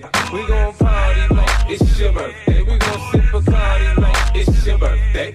And you know we don't give a fuck, it's your birthday. You can find me in the club, bottle full of bug. Mama, I got what you need if you need to fill the bars. I'm in the having sex, I ain't into making love. So come give me a hug, you get getting rough. You can find me in the club, bottle full of bug. Mama, I got what you need if you need to fill the bars. I'm in the having sex, I ain't into making love. So come give me a hug, you get getting rough. Now shorty, she in the club, she dancing for dollars. She got a thing for that Gucci, that Fendi, that Prada, that BCBG, Burberry, Dolce and Gabbana. She feed them fools fantasies, they pay her cause they want her. I spit a little G, man, and my gang got her. An hour later, had her ass up in the Ramada. Them trick niggas in the ear saying they think about her. I got the bitch by the bar trying to get a drink about her.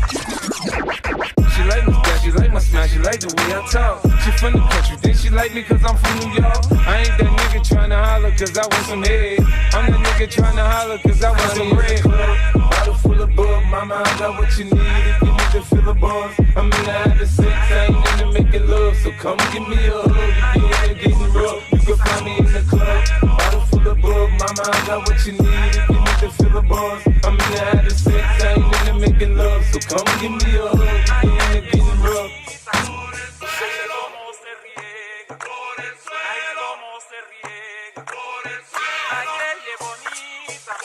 Hey, to my nigga Pop. The fans is watching, niggas plotting to get me. Will I survive? Will I die? Come on, let's picture the possibility. These niggas got me tossing shit. I put the top down, now it's time to floss my shit. Keep your head up, nigga, make these motherfuckers up and let these devils be sorry for the day they finally free me. I got a caravan of niggas every time we ride, hitting motherfuckers up when we pass by. Until I die, live the life of a boss player. Cause even when I'm high, fuck with me and get crossed later. The future's in my eyes. Cause all I want is cash and things. A 5 double O, hands wanting flashy rings. Bitches pursue me like a dream. Been known to disappear before your eyes like a dope fiend. It seems my main thing was to be major. Paid the game sharper than the motherfucking razor blades. Go shorty, it's your birthday. We gon' party like it's your birthday. We gon' sip Bacardi like it's your birthday. And you know we don't give up, cause that's your birthday. You can find me in the club, bottle full of bug. Mama, I got what you need if you need to fill the bars. I'm in the having sex, I ain't into making love. So come give me a hug, you get getting rough. You can find me in the club, bottle full of bug. Mama, I got what you need if you need to fill the bars. I'm in the having sex, I ain't into making love. So come give me a hug.